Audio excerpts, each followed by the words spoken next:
ಗುರುದೇವೋ ಮಹಾದೇವೋ ಗುರುದೇವ ಸದಾಶಿವ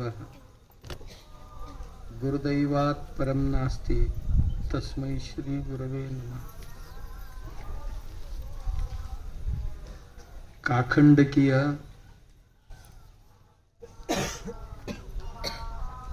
ಗೌಡ್ರೋಣ್ಯನ್ ಗಣಪತಿ 18-20 ವರ್ಷ ಆಯ್ತಂತ. ಅದ್ರಾಗ ಅಪ್ಪೋಳ್ ಬಂದು ಹೋದ ನಂತರ, ಸಿದ್ದೇಶ್ವರ ಅಪ್ಪೋಳ್ ಬಂದು ಹೋದ ನಂತರ ಅಪ್ಪೋಳ ಜಾಗದಾಗ ಮತ್ತೊಬ್ರು ಅಪ್ಪೋಳ್ ತಯಾರಾಗ್ಯಾರ. ಇಲ್ಲಿ ಅವ್ರು ತಯಾರು ಮಾಡೇ ಹೋದ್ರು ಹೋಗಾಕ.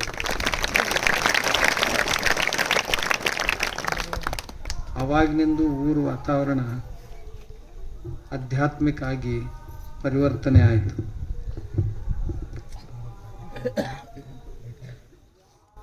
ಯಾವುದಾದ್ರೂ ನಿಮಿತ್ತವಾಗಿಟ್ಕೊಂಡು ಈ ಅಧ್ಯಾತ್ಮ ಕಾರ್ಯಕ್ರಮಗಳನ್ನು ಮಾಡ್ತಾ ಬಂದಿರುವಂಥ ಶಿವಯೋಗೀಶ್ವರ ಶ್ರೀಗಳ ಚರಣಗಳಲ್ಲಿಯೂ ಇದೀಗ ನಮ್ಮನ್ನೆಲ್ಲ ಹರಿಸಿದಂಥ ಪೂಜ್ಯಪಾದರು, ಪ್ರಾತಸ್ಮರಣೀಯರು, ವೇದಾಂತ ವಿದ್ವಾಂಸರು, ಬಹುದೊಡ್ಡ ಗೋಶಾಲೆಯನ್ನು, ಶಿಕ್ಷಣ ಸಂಸ್ಥೆಯನ್ನು ನಡೆಸುತ್ತಾ ದೇಶಕ್ಕೆ ಸೇವೆಯನ್ನು ಸಲ್ಲಿಸ್ತಾ ಇರುವಂಥ ಶಂಕರಾರೂಢ ಶ್ರೀಗಳ ಚರಣಗಳಲ್ಲಿಯೂ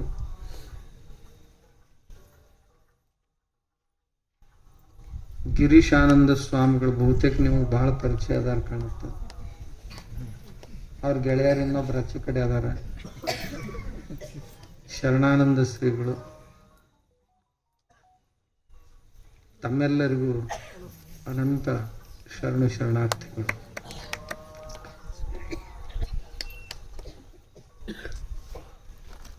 ಭಾರತ ದೇವರು ಮತ್ತು ಸಂತರ ದೇಶ. ನಮ್ಮ 6.7 ಲಕ್ಷ ಹಳ್ಳಿ ಅದಾವು. ಒಂದು ಊರಾಗ ಏನೂ ಇಲ್ಲಂದ್ರೂ ಒಂದು 10 ಗುಡಿ ಇರ್ತಾವ. ದೊಡ್ಡ ಊರಾಗಿನ ಬಹಳ ಇರ್ತಾವ. ಮತ್ತು ನಿಂಬು ದೊಡ್ಡ ಊರ ಐತಿ, 10ಕ್ಕಿಂತ ಹೆಚ್ಚದಾವ ಇಲ್ಲಿ ಗುಡಿ. ಇಡೀ ದೇಶದಾಗ ನೋಡಿದ್ರೆ 1 ಕೋಟಿ ಮ್ಯಾಗ ಗುಡಿಗಳದಾವ, ದೇವ್ರದಾವ. ಇದು ಅಲ್ದ ಮತ್ತು ನಡು ಇಂತಿಂಥ ಹಬ್ಬಗಳು ಬರ್ತಾವ. ಮಹಾರಾತ್ರ, ಈಗ ನಾಳೆ ನವರಾತ್ರಿ ಬಂತಂತಂದ್ರೆ ದೇವಿ ಬರ್ತಾಳ, ದುರ್ಗಾದೇವಿ. ಮುಂಚೆ ಈಗ ಗಣಪತಿ ಬಂದಾನ. ಗಣಪತಿ ಹೋಗೋದ್ರಾಗ ಜೊಕ್ಮಾರ್ ಬಂದು ಹೊಕ್ಕಾನ, ಹೌದಲ್ಲ? ಮತ್ತು ಇದ್ರೊಳಗ ಗಣಪತಿ ಬಂದು ಮರುದಿವ್ಸನ ಗೌರಿ ಬರ್ತಾಳ, ಗೌರಿ ಗಣಪತಿ ಅಂಥೇಳಿ ಗಂಗಾ ಗೌರಿ ಬರ್ತಾರ ಅವರು. ಇವ್ರವ್ವಕ್ಕೆ ಹಿಂಗ ಹೊಕ್ಕೈತೆ ಅನ್ನೋದ್ರಾಗ ನವರಾತ್ರಿ ಆಗಣ ದೀಪಾವಳಿ ಬರ್ತೈತಿ, ಮತ್ತು ಲಕ್ಷ್ಮವ್ವ ಬರ್ತಾಳ. ಅವರೆಲ್ಲ ಫೈನಾನ್ಸ್ ಡಿಪಾರ್ಟ್ಮೆಂಟ್ ನೋಡೋರು. ಇದರ ನಡುವ ನಾಗಪಂಚಮಿ ಬಂದು ಹೋತು, ಸರಸ್ವತಿ ಬಂದು ಹೋದ್ಲ ನಡುವ. ಅವ್ರ ಎಜುಕೇಶನ್ ಡಿಪಾರ್ಟ್ಮೆಂಟ್ನವರು, ಹೆಡ್ ಅವರು.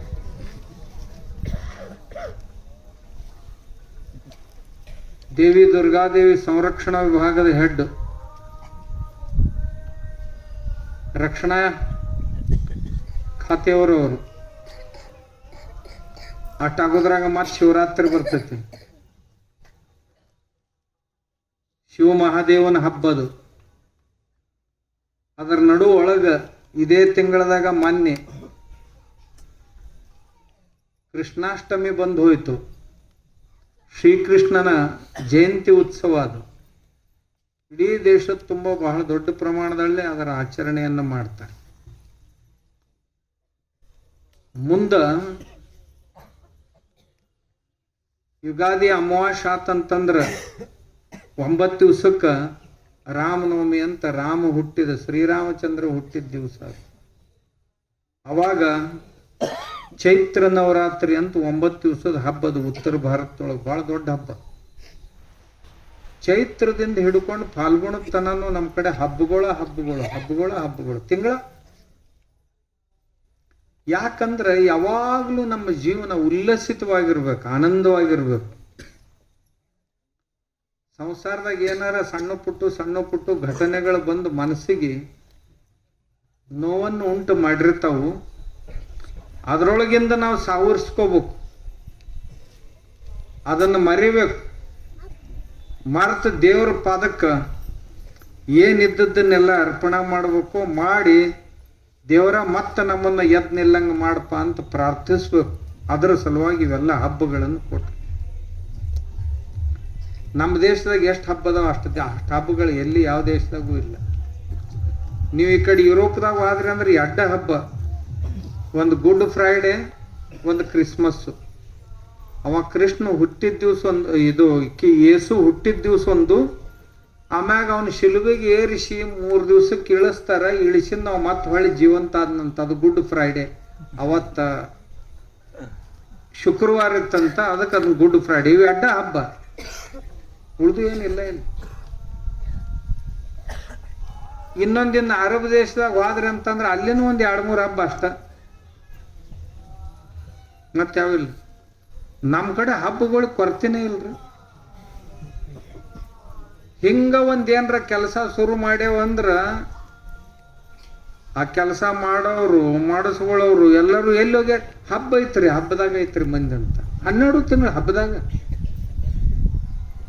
ಹಬ್ಬಗಳು ನಮ್ಮನ್ನ ನಕ್ಕು ನಲಿದಾಡುವಂತೆ ಮಾಡುವಂಥವುಗಳು. ಗಣಪತಿ ಮೊದಲು ಮನ್ಯಾಗ ಕುಂದಿರ್ತಿದ್ದ.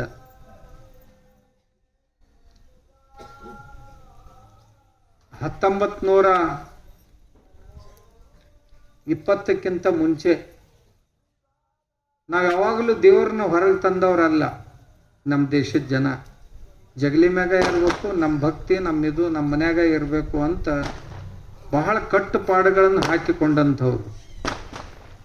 ಆದ್ರೆ ಸ್ವಾತಂತ್ರ್ಯ ಸಮರದ ಸಮಯದಲ್ಲಿ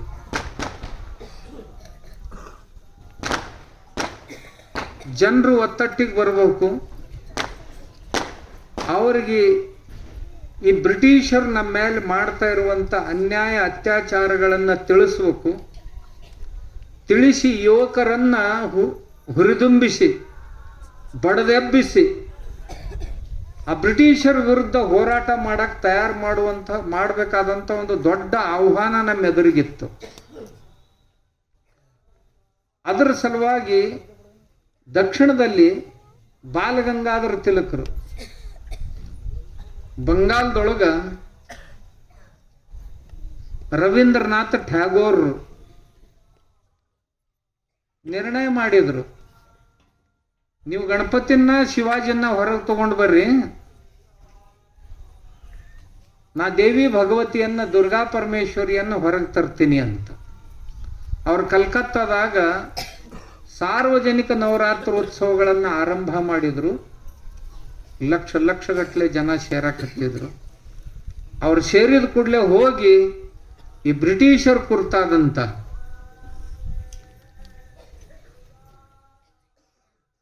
ಪ್ರಬೋಧನೆಗಳ ಆರಂಭ ಅದು.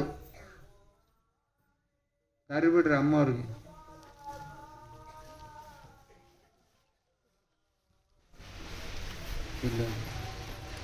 ಉತ್ಸವಗಳನ್ನು ಹೊರಗೆ ತಂದ್ರು. ಈ ಉತ್ಸವಗಳನ್ನು ಹೊರಗೆ ಓಣಿಯೊಳಗೆ ತರುವಂಥ, ಊರೊಳಗೆ ತರುವಂಥ ಉದ್ದೇಶ ಏನು, ಎಲ್ಲ ಜನ ಒತ್ತಟ್ಟಿಗೆ ಸೇರಬೇಕು. ಸೇರಿದ ನಂತರ ಪ್ರಬೋಧನೆಯ ಕಾರ್ಯ, ಉಪದೇಶದ ಕಾರ್ಯ ನಡಿಬೇಕು. ಅದರಿಂದ ಜನರ ಮನಸ್ಸನ್ನು ಸ್ವಚ್ಛ ಶುದ್ಧ ಮಾಡಬೇಕು. ಮನಸ್ಸಿನಲ್ಲಿ ಪವಿತ್ರ ಭಾವನೆಗಳನ್ನು ತುಂಬಬೇಕು. ರಾಷ್ಟ್ರದ ಕುರಿತಾದಂಥ, ಭಾರತ ಮಾತೆಯ ಕುರಿತಾದಂಥ ಜಾಗೃತಿಯನ್ನು ಅವ್ರ ಮನಸ್ಸಿನಲ್ಲಿ ಮೂಡಿಸ್ಬೇಕು ಅಂತ ತಿಳ್ಕೊಂಡು ಅವಾಗ ತಂದಿದ್ದು. ಅವಾಗ ಈಸ್ಟ್ ಇಂಡಿಯಾ ಕಂಪನಿಯವರು ಬಂದು ನಮ್ಮನ್ನ ಆಳಕ್ಕೆ ಹತ್ತಿದ್ರು ನೋಡ್ರಿ. ಅವಾಗ ಬ್ರಿಟಿಷರು ಬಂದು ಈ ದೇಶ ಆಳಕ್ಕೆ ಹತ್ತಿದ್ರು. ಅಂತ ತಿಳ್ಕೊಂಡು ಅವ್ರನ್ನ ಹೊರಗೆ ಹಾಕುವ ಸಲುವಾಗಿ ಗಣಪತಿ ಹೊರಗೆ ಬಂದ. ಈ ಪ್ರಸಂಗಗಳು ಮೇಲಿಂದ ಮೇಲೆ ಬರ್ತಿರ್ತಾವ. ಈಗ ಮತ್ತೆ ಹೊಳ್ಳಿ ಅಂಥದ ಪ್ರಸಂಗ ಬಂದೈತಿ. ನಮ್ಮ ಜನರಿಗೆ ಮತ್ತೊಮ್ಮೆ ಜಾಗೃತಿಯನ್ನು ಉಂಟು ಮಾಡಬೇಕಾಗೈತಿ, ಮನಸ್ಸಿನೊಳಗೆ ಜಾಗೃತಿಯನ್ನು ಮೂಡಿಸ್ಬೇಕಾಗೈತಿ. ಏನಪ್ಪ, ಅಮೇರಿಕಾದವರು ನಮ್ಮ ದೇಶದ ಮ್ಯಾಗ 50% ಟ್ಯಾರಿಫ್ ಹಾಕ್ಯಾರ, ಟ್ಯಾಕ್ಸ್ ಹಾಕಿ ನಮ್ಮನ್ನು ಮುಗಿಸ್ಬೇಕಂತ. ಮತ್ತೊಮ್ಮೆ ನಮ್ಮ ದೇಶದ ಜನರು ಎಚ್ಚೆತ್ಕೊಳ್ಬೇಕಾಗೈತಿ. ಅಮೇರಿಕಾದ ಯಾವ ವಸ್ತುವನ್ನು ನಾವು ಭಾರತೀಯರು ಬಳಸೋದ್ರಲ್ಲಿ ಇವ್ರಿಗೆ ಬುದ್ಧಿ ಕಲಿಸ್ತೀವಿ ಅಂತ ಮತ್ತೊಂದು ಸಾರಿ ಈ ಗಣಪತಿ ಉತ್ಸವವನ್ನು ಬಳಸ್ಕೊಳ್ಳುವಂಥ ದಿವಸ ಮತ್ತೊಮ್ಮೆ ಬಂದೈತಿ ನಮ್ಗೆ. ಹಿಂಗಂದ್ರೆ ಏನ್ರಿ, ಅಮೇರಿಕಾದವ್ರು ಏನೇನು ಸಾಮಾನು ತಗೊಂಡು ನಮಗೆ ಮಾರಕ್ಕೆ ಬಂದಾರಲ್ಲ, ನಮ್ಮ ರೊಕ್ಕನ ಗೋಳೆ ಮಾಡ್ಕೊಂಡು ಹೋಗಿ ಮತ್ತೆ ನಮಗ ಈಗ ಬೆದರ್ಸೋ ಸ್ಥಿತಿ ಆಗದಾರ. ಅವ್ರನ್ನ ಮೆತ್ತಗೆ ಮಾಡ್ಬೇಕಾದ್ರೆ ಏನು ಮಾಡ್ಬೇಕಂತೀರಿ ನೀವು? ಪೆಪ್ಸಿ, ಕೋಕೋ ಕೋಲಾ ಮೊದಲು ಊರು ಬಿಟ್ಟು ಓಡಿಸ್ಬೇಕು. ಅವರು ಇವು ತಿಳಿತಿಲ್ ನಿಮ್ಗೆ. ಇವ ಟ್ರಂಪು ಕಾಕಾಗ ಬುದ್ಧಿ ಕಲಿಸ್ಬೇಕಾಗಿತ್ತಂದ್ರ ಗೊತ್ತಾತಲ್ಲ ನಿಮ್ಗೆ. ಟ್ರಂಪು ಅಂದ್ರ ಅಮೇರಿಕಾದ ಅಧ್ಯಕ್ಷವ. ಈ ಟ್ರಂಪಣ್ಣಗ ಬುದ್ಧಿ ಕಲಿಸ್ಬೇಕಾಗಿತ್ತು ಅಂತಂದ್ರ ಅವನ ಆರ್ಥಿಕ ನಾಡಿ ಯಾವ್ಯಾವದವಪ್ಪ ಭಾರತದೊಳಗ ಅವನ್ನೆಲ್ಲ ಹೆಚ್ಚಾಗಬೇಕೇನು ಅಂದ್ರ ಬುದ್ಧಿ ಬರೋದು ಅವಾಗ. ಪೆಪ್ಸಿ ಮತ್ತ ಓಣ್ಯಾಗ ಮನಿಗೆ ಬಂದಾವ ಇವು. ನೀವೇನು ಕುಡಿತೀರಲ್ಲ, ಕುಡಿದ್ರೆ ಅದ್ರೊಳಗೇನು ರೊಕ್ಕ ಪ್ರತಿ ದಿವಸ ಅಮೇರಿಕಾಕ್ ಹೋಗ್ತೈತೆ. ಅಂದ್ರೆ ಯಾರು ನಮ್ಮ ಕುತ್ತಿಗೆ ಹಿಚ್ಕಾಕ್ ಬಂದಾರ, ಕೊಲ್ಲಾಕ್ ಬಂದಾರ, ಅವ್ರಿಗೆ ನಾವು ರೊಕ್ಕ ಕೊಡೋದು ಸರಿಯಾ? ಕಾಲ್ಗೇಟ್ ಯಾರ ಮನ್ಯಾಗಿಲ್ಲ ಹೇಳ್ರಿ ನೋಡುನು. ಈಗೇನು ತಂದಿರಲ್ಲ ಅದ ಕಡಿದು ಹೊಳ್ಳಿ ಕಾಲ್ಗೇಟ್ ತರಂಗಿಲ್ಲ. ತಂದ್ರಂದ್ರ ರೊಕ್ಕ ಮತ್ತೆ ಅವಾಗ ಟ್ರಂಪಣ್ಗ ಹೋಗೋದದು. ಅದಕ್ಕೂ ಹೊಳ್ಳಿ ಯಾರು ಕಾಲ್ಗೇಟ್ ಖರೀದಿ ಮಾಡಬಾರ್ದು. ಕೊನೆದ ಅದು ಈಗೇನು ತಂದಿರಲ್ಲ ಅದು ಮುಗಿತಂದ್ರೆ ಬಿಟ್ಟ ಬಿಡುದ. ಮತ್ತೊಂದು ಯಾವ್ದಾರ ನಮ್ಮ ಸ್ವದೇಶಿ ವಸ್ತು ತಗೊಂಡು ಹಲ್ ತಿಕ್ಕೋದು. ರಗಡದವ ನಮ್ಮಲ್ಲಿ. ಮೂರನೇದ್ದು ಅವ್ರದ್ದು ಈ ಆನ್ಲೈನ್ ವಸ್ತು ತರಿಸ್ತಿರಲ್ಲ, ಅಮೆಜಾನ್ದಿಂದ, ಆಮ್ವೇದಿಂದ ಭಾಳ ಮಂದಿ ತರಿಸ್ತಾರ. ಅವನ್ನ ಪಟ್ಟಿ ತಗೊಳಕ ಊರಾನ ಅಂಗಡಿಯವ್ರು ಬೇಕು, ಸಾಮಾನು ಖರೀದಿ ಮಾಡಕ್ಕೆ ಆನ್ಲೈನ್ದವ್ರು ಬೇಕು. ಇದ್ಯಾವ ಪದ್ಧತಿಪ್ಪ? ರೊಕ್ಕ ತಗೊಂಡು ಹೋಗೋರು ಅವರು ಗಣಪತಿ ಪಟ್ಟಿ ಕೊಡು ಊರಾನ ಶಟ್ರು. ಇದಂತ ಪದ್ಧತಿ. ಅವು ಆನ್ಲೈನ್ ಖರೀದಿ ಮಾಡೋದು ಬಂದ್ ಮಾಡ್ರಿ ಅಂದ್ರೆ ಆ ಕಡೆ ರೊಕ್ಕ ಹೋಗೋದು ಬಂದಕ್ಕ. ಅಮೇರಿಕಾದವು ಅವೆಲ್ಲ ಕಂಪನಿಗಳು. ನಾಲ್ಕನೇದ್ದು ಮ್ಯಾಕ್ಡೊನೆಲ್, KFC ಅಂತ ಹೈವೇ ಅಲ್ಲೆಲ್ಲೆಲ್ಲ ದೊಡ್ಡ ಅಂಗಡಿ ಇರ್ತಾವ. ನೋಡಿರೇನು, ಕೇಳಿರೇನು? ಒಂದ್ ಜರ ಕಲ್ತ್ ಮಂದಿಗೆ ಗೊತ್ತಿರ್ತೈತಪ್ಪ. ನಾ ಸುಮ್ಮ ಹಂಗ ಹೇಳ್ಬಿಡ್ದು. ಮತ್ತೆ ನಾಳೆಗೆ ನೋಡಕ್ ಹೋದಿರಿ ಮತ್ತೆ ಎಲ್ಲರೂ ಹೆಂಗಿರ್ತೈತಿ ಇದನ್ನ ತಿಂದು ನೋಡೋಣ ಅಂತ. ಎಲ್ಲ ಗೋಮಾಂಸನ ಇರ್ತೈತವ. ಅವು ಜರ್ಸಿ ಆಕಳ ಕೊಲ್ತಾರ, ಅದರ ಮಾಂಸದಿಂದ ಎಲ್ಲ ತಯಾರು ಮಾಡಿರ್ತಾರ. ಅವೆರಡು ಅಂಗಡಿಗಳು ಅಲ್ಲಿ ಬಿಜಾಪುರದಾಗ ಹೈವೇಕ ಅಲ್ಲೆಲ್ಲೆಲ್ಲಿ ಇರ್ತಾವ. ಅವು ದೇಶದ ತುಂಬದಾವ ಅಂಗಡಿಗಳು. ಆಮ್ಯಾಗ ಅಡಿದಾಸ್ ಅಂತ ತಿಳ್ಕೊಂಡು ಏನ ಟೀ ಶರ್ಟ್ಗಳು ಪ್ಯಾಂಟ್ಗಳು ಬರ್ತಾವ. ಯಾವ ಅಡಿದಾಸ್ ಅಂತ ಅವು ಅವರು ಅದಾವು, ಅವನ್ ಬಂದ್ ಮಾಡ್ಬೇಕು. ಮತ್ತೇನಪ್ಪ ಇವರು ಟೈಟನ್ ಅಂತೇನು ಗಡಿಯಾಳ ಅದಾವಲ್ಲ, ಟೈಟನ್ ಈಗ ತಗೊಂಡಿದ್ರಂದ್ರ ಅದ ಕಡೆ ಇನ್ನು ಮುಂದೆ ಹೊಳ್ಳಿ ಅಂದು ಟೈಟನ್ ಕಡೆ ಹಾಯ್ವಾರ. ಇದು ಅಲ್ದ ಇಂಥವ್ ಇನ್ನೂ ಭಾಳ ಸಾಮಾನು ಅದಾವ್ರು. ನಿಮ್ಗೆ ಗೊತ್ತಾಗ್ತದೆ ತಗೊಳ್ಳೋ ಹೊತ್ನ್ಯಾಗ ಅದ್ರ ಕೆಳಗೆ ಓದ್ಬೇಕಿದು ಯಾರ್ದಂತ. ಅಮೇರಿಕಾದವ್ರದ್ದು ಇತ್ತಂದ್ರೆ ತಗೊಳ್ಳೋದನ್ನ ಬಿಡ್ಬೇಕು. ಅಂದ್ರ ಮತ್ತ ನಮ್ಮ ದೇಶ ನಾವು ಕಟ್ಟಾಕ ಸನ್ನದ್ಧರಾಗಿವಿ ಅಂತ ಅರ್ಥ ಆಕತಿ.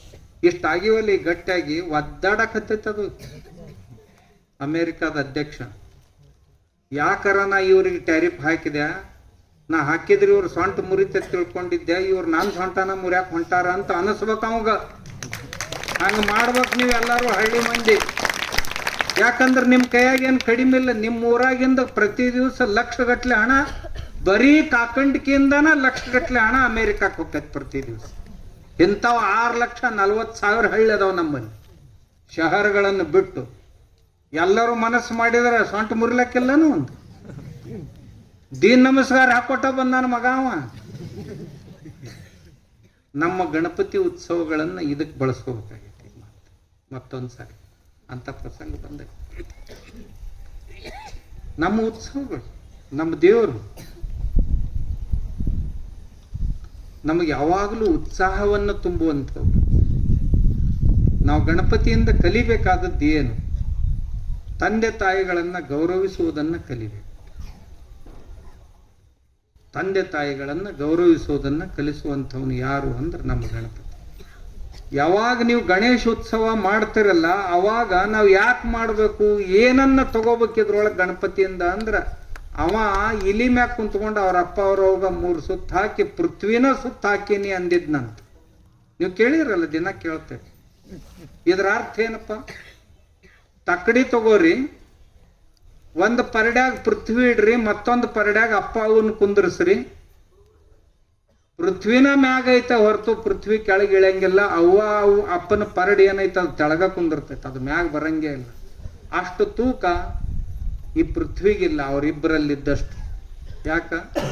ಈ ಜಗತ್ತನ್ನೇ ತೋರಿಸಿದವ್ರು ಅವ್ರು. ನಮ್ಮ ಅಪ್ಪ ಅವ್ವ ಈ ಜಗತ್ತನ್ನೇ ತೋರಿಸಿದ್ರು ನಮ್ಮ. ಅವರಷ್ಟು ಕಿಮ್ಮತ್ನವ್ರು ಯಾರದ? 9 ತಿಂಗಳ ಹೊಟ್ಟೆಯೊಳಗ ಹೊತ್ತು ಹೆತ್ತು ನನ್ನ ಜನ್ಮದೊಂದಿಗೆ ನಿನ್ನ ಪುನರ್ಜನ್ಮವಾಯಿತಮ್ಮ. ರಕ್ತ ಕಾಲುವೆಯಾಗಿ ಹರಿತು ನಾ ಹುಟ್ಟಬೇಕಾದ್ರೆ. ವೇದನೆಗಳು ಅಸಹನೀಯವಾದಂಥವುಗಳು, ಇವನ್ನೆಲ್ಲ ಸಹಿಸಿಕೊಂಡು ನಮಗೆ ಜನ್ಮ ಕೊಟ್ಟೆವ ನೀನು. ದೇವರೆಂದರೆ ಇಷ್ಟು ವೇದನೆ ಸಹಿಸ್ಕೊಂಡಾನ? ಈ ಪೃಥ್ವಿಯೊಳಗೆ ಯಾರಾದ್ರೂ ಅಂಥವ್ರು ಅದಾರನ್ನು ಇಷ್ಟು ವೇದನೆ ಸಹಿಸ್ಕೊಂಡವ್ರು? ಯಾರೂ ಇಲ್ಲಂದಾಗ ಅವನಷ್ಟು ಅವನ್ ತೂಕದವ್ರು ಯಾರು ಹಾಕ್ತಾರನಿ? ಅಪ್ಪನ ತೂಕದವ್ರು ಯಾರು ಆಗವ್ರು ಅದಾರ? ಅವ ಕಣ್ಣಾಗ ನೀರ್ ತಂದಿಲ್ಲ, ಗಟ್ಟಿಯಾಗಿರ್ತಾನವ. ಮನೆಯ ಆಧಾರವ ಗಟ್ಟಿರ್ತಾನವ. ಅವಗೇನ್ ದುಃಖ ಇರಂಗಿಲ್ಲ ಅಂತಿಲ್ಲ, ಸಾಕಷ್ಟು ದುಃಖ ಆಗಿರ್ತೈತೆ, ಆದ್ರೆ ಅವ ಹತ್ತು ತೋರ್ಸಂಗಿಲ್ಲ. ಎಂಥದ್ದೇ ಪ್ರಸಂಗ ಬಂದ್ರು ಸಹಿತ ಆಯ್ತಾಳ ಬರ್ಲಾಳ ಹಿಂಗ ಅಂತಿರ್ತಾನವ. ಬೇಕಾದಷ್ಟು ಖರ್ಚಾಗಲಿ ತಮ್ಮ ತಂಗಿ,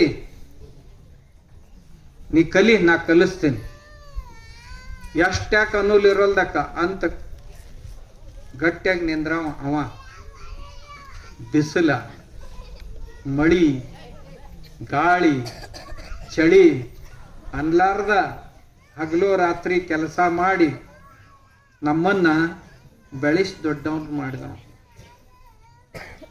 ನಮಗ ಹುಟ್ಟಿದಾಗಿಂದ ಹಿಡ್ಕೊಂಡು ಇಲ್ಲಿ ತನ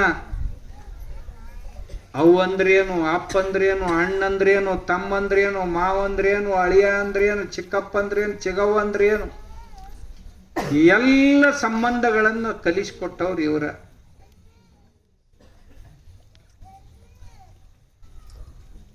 ನಾವು ಎಷ್ಟೋ ಹೊಲಸು ಆಡಿಬಾ ನನ್ನ ಕಂದ ಅಂಗಾಲ ತೊಳೆದೇನ, ತೆಂಗಿನ ಕಾಯಿ ತಿಳಿ ನೀರು, ತೆಂಗಿನ ಕಾಯಿ ತಿಳಿ ನೀರ ತಕ್ಕೊಂಡು ಬಂಗಾರ ಪಾದ ತೊಳೆದೇನ.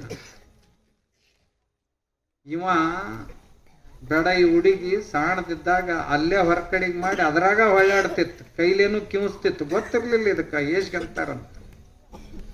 ನೋಡ್ದಕ್ಕಿನ ಓಡಿ ಬಂದ್ಲು, ಹೊರಗ ಓಣ್ಯಾಗ ಆಡ್ತಿತ್ತು. ಆಡಿಬಾ ನನ್ನ ಕಂದ ಅಂಗಾಲ ತೊಳೆದೇನ, ತೆಂಗಿನಕಾಯಿ ತಿಳಿ ನೀರು ತಗೊಂಡು ನಿನ್ನ ಬಂಗಾರದಂತ ಪಾದ ತೊಳಿತೀನಿ ಬಾ ಮಗು ಅಂತ ಕರ್ದಕ್ಕಿ. ಈ ಪೃಥ್ವಿಯಲ್ಲಿ ಇವರಿಗೆ ಸಮನಾದಂಥವ್ರು ಯಾರು ಅದಾರೆ? ನಾವು ಅರ್ಥ ಮಾಡ್ಕೊಳ್ತಾ ಇಲ್ಲ. ಏನ್ ನಮ್ಮಾಗೇನ್ ದೊಡ್ಡ ಉಪಕಾರ ಮಾಡ್ಯಾರನಂತ ಒಂದೇ ಮಾತನಾಗ ಭಾಳ ಇತ್ತೀಚೆಗೆ ಕಲ್ತವ್ರು ಚಡ್ಡಪ್ಪಗಳು ಅಂತಿರ್ತಾರ. ಅವರು ಯಾವಾಗ ಅಪ್ಪ ಅಕ್ಕಾರಲ್ಲ ಅವಾಗ ಗೊತ್ತಾಕೈತಿ, ಅಂತನ ಗೊತ್ತಾಗುದಿಲ್ಲ. ಅಪ್ಪ ಅಂದ್ರೇನು ಅವು ಅಂದ್ರೇನು ಯಾವಾಗ ಗೊತ್ತಾಗುದಂದ್ರೆ ಅವಾಗ ಗೊತ್ತಾಗ.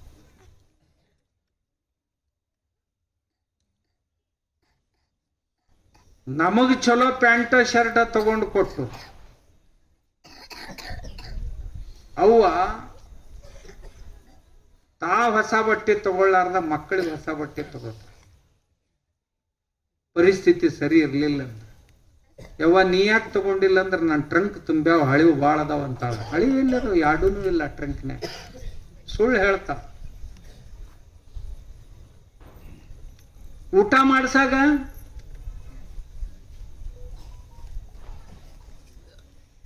ಮಕ್ಕಳು ಉಣ್ಣೋಕ್ಕಿಂತ ಮುಂಚೆ ಎಂದರ ಅವು ಉಂಡಾಳ.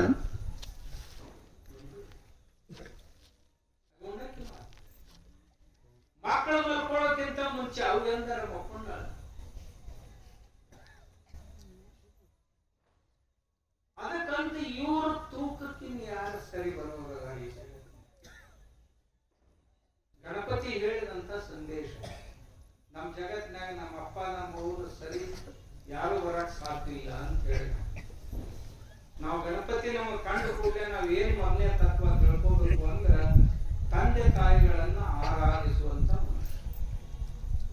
ಒಬ್ಬ ಅಣ್ಣ ಬಹಳ ದೂರ ಎಲ್ಲ ದೇಶ ತಿರುಗಾಡಕ್ ಇವ್ರ ತಮ್ಮ, ಆದ್ರೆ ಇವ ನಾ ಇವ್ರ ಬಿಟ್ಟು ದೂರ ಹೋಗಂಗಿಲ್ಲ. ನನ್ಗೆ ಏನ್ ಸಿಗಂತ ದೂರ ಆದ್ರೆ ನನಗದು ಬೇಡ, ಅವ್ರ ಹತ್ರನೇ ಇರ್ತೇನೆ, ನಾನು ಅವ್ರ ಸೇವಾ ಮಾಡ್ತೀನಿ ಅಂತ ಇದ್ದವನು. ಇದು ಒಂದು ಸಂದೇಶ.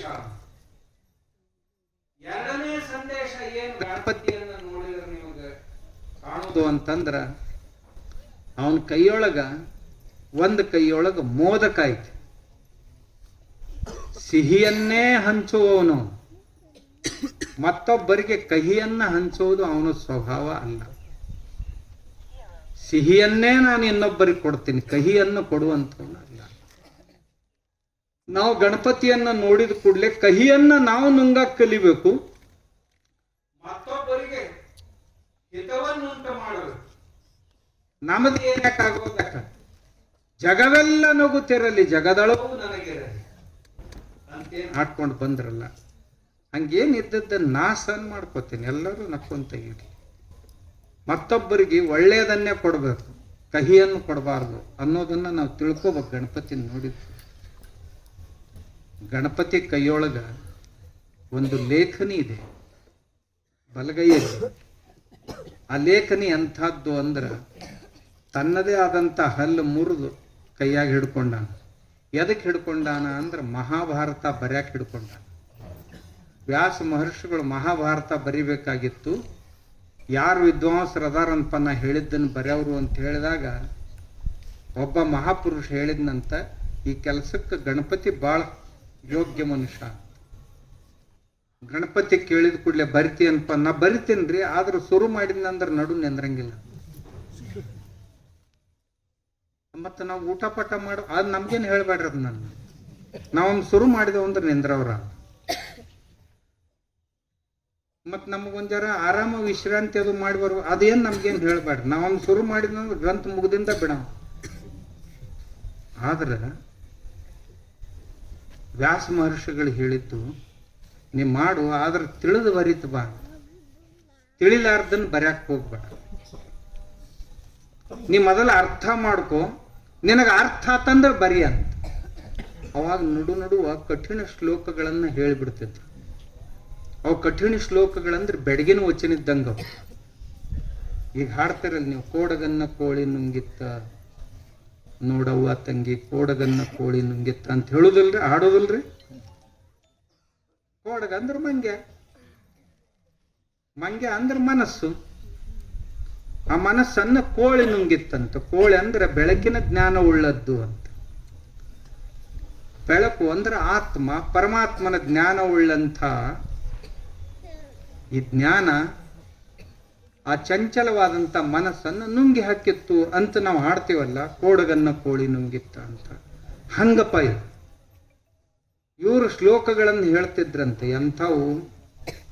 ಕೇಶವಂ ಪತಿತಂ ದೃಷ್ಟ್ವಾ ಪಾಂಡವಾಹ ಹರ್ಷ ನಿರ್ಭರಾಹ ರುದಂತಿ ಕೌರವಾಹ ಹಾ ಹಾ ಕೇಶವ ಕೇಶವ. ಕೆ ಅಂದ್ರ ನೀರು, ಕ ಅಂದ್ರ ನೀರು ಸಂಸ್ಕೃತದೊಳಗ, ಕೆ ಅಂದ್ರ ನೀರಿನಲ್ಲಿ ಸಪ್ತಮಿ ವಿಭಕ್ತಿ. ಕೆ ಶವಂ ಪತಿತಂ ದೃಷ್ಟ್ವಾ, ನೀರಿನಲ್ಲಿ ಹೆಣ ಬಿದ್ದದ್ದನ್ನು ನೋಡಿ ಪಾಂಡವಾಹ ಹರ್ಷ ನಿರ್ಭರಾಹ ಅಂದ್ರ ಆ ಶ್ಲೋಕದ ಮೇಲಿನ ಅರ್ಥ ಏನಪ್ಪ? ಕೇಶವ ಅಂದ್ರೆ ಕೃಷ್ಣ ರಣಾಂಗಣದಲ್ಲಿ ಬಿದ್ದದ್ದನ್ನು ನೋಡಿ ಪಾಂಡವರಿಗೆ ಅತೀವ ಆನಂದವಾಗಿದೆ. ಪಾಂಡವಾಹ ಹರ್ಷ ನಿರ್ಭರಾಹ ರುದಂತಿ ಕೌರವಾಹ, ಕೌರವರು ಬಹಳ ಅಳಕತ್ತಾರಂತ ಬಿದ್ದು. ಆಹಾ ಕೇಶ, ಅಯ್ಯೋ ಕೇಶವ ವಾದಲ್ಪ ಅಂತ ಎಂದರ ಸಾಧ್ಯ ಐತಾನೆ? ಇಲ್ಲ. ಹಾಗಾದ್ರೆ ಈ ಶ್ಲೋಕದ ಅರ್ಥ ಏನು? ಶವಂ ಪತಿತಂ ದೃಷ್ಟ್ವಾ, ನೀರಿನಲ್ಲಿ ಶವ ಬಿದ್ದುದನ್ನು ನೋಡಿ, ಪಾಂಡವ ಅಂದ್ರ ಮೀನುಗಳು. ಪಾಂಡವ ಶಬ್ದಕ್ಕೆ ಅರ್ಥ ಏನು ಅಂದ್ರೆ ಮೀನುಗಳು ಬಹಳ ಹರ್ಷಭರಿತವಾಗಿವೆ ಅಂತ. ಯಾಕಂದ್ರ ತಿಂಗಳಗಟ್ಲೆ ತೀರಂಗಲ್ಲ ಅಷ್ಟು ಬಿತ್ತಲ್ಪ ನಮ್ಮ ಮುಂದೆ ತಿನ್ನಾಕ ಅಂತ. ರುದಂತಿ ಕೌರವಾಹ, ನೀರಾಗ ಒಳಗೆ ಹೋಗೈತ. ರುದಂತಿ ಕೌರವಾಹ, ಅಳ್ತಿದ್ರಂತ ಕೌರವರು. ಹಂಗಂದ್ರೆ ಏನಪ್ಪ? ಕೌ ಅಂದ್ರ ಕಾಗಿ, ಕೌ ಅಂದ್ರೆ ಕಾಗಿ, ರವಾಹ ಅಂದ್ರ ಅಳುದು. ಕಾಗೆಗಳ ಅಳ್ತಿದ್ದು ಅಂತ. ಹಾ ಹಾ ಕೇಶವ ಕೇಶವ. ಅಲ್ಲೋ ದಂಡಿಗೆ ಬಿದ್ದಿದ್ರೆ ನಮ್ ಕೆಲಸ ಆಗಿತ್ತು, ನೀರಾಗ ಹೋಗಿ ಯಾಕೆ ಬಿದ್ದಿ ಅಂತ ಹೆಣಸಲಾಗಿ ಅಳ್ತಿದ್ವು ಅಂತ. ಇದು ಅದರ ಅರ್ಥಪ. ಹಿಂಗ ಅರ್ಥ ತಿಳ್ಕೊಂಡು ಬರೀತನೂ ಇವಾಗ ದೌಡ್ ಹೊಳಿತಿದ್ದಿಲ್ಲ, ಅದನ್ನ ತಿಳ್ಕೊಂಡು ಬರೀದ್ರಾಗ ಹೋಗಿ ಅವ ಜಳಕ ಪಳಕ ಮಾಡ್ಕೊಂಡು ಬರ್ತಿದ್ದ ಅಂತ ಬುದ್ಧಿವಂತ. ತನ್ನ ಹಲ್ಲು ಐತಲ್ಲ, ಒಂದ್ ಹಲ್ಲು ಹಾದ್ರ ಹೋಗೋದಕ್ಕ ಇದು ದೊಡ್ಡ ಗ್ರಂಥ, ಇದಕ್ಕೆ ಲೇಖನಿ ಸವಿಬಾರದು ಅಂತ ಅದನ್ನ ಮುರಿದು ಜಗತ್ತಿಗೆ ಜ್ಞಾನ ಕೊಡುವ ಸಲುವಾಗಿ ಸಮರ್ಪಣೆ ಮಾಡ್ಕೊಂಡಿದ್ನಂತ ಗಣಪತಿ. ಇದು ಸಮರ್ಪಣೆಯ ಪ್ರತೀಕ. ಅವನ ಹಲ್ಲು, ಅವನ ಕೈಯೊಳಗ, ಅವನ ಮುಂದ ಒಂದು ಕೈಯೊಳಗ ಚಕ್ರ ಐತಿ, ಒಂದು ಕೈಯೊಳಗ ಪಾಶ ಐತಿ. ಯಾರಾದ್ರೂ ಭಕ್ತರು ಬಂದ್ರು ಅಂದ್ರ, ನನಗೆ ಇಂಥಿಂಥ ವಿಷಯಗಳಿಂದ ಬಹಳ ತೊಂದರೆ ಅಂದ್ರ ಅವುಗಳನ್ನ ಪಾಶವನ್ನು ಒಗೆದು ಜಕ್ಕೊಂಡು ಹೋಗ್ತಿದ್ನಂತ. ಯಾರೋ ಬಂದ್ರಂತ, ಒಬ್ಬ ರಾಕ್ಷಸವ ಬಹಳ ತೊಂದರೆ ಕೊಡ್ತಿದ್ದ.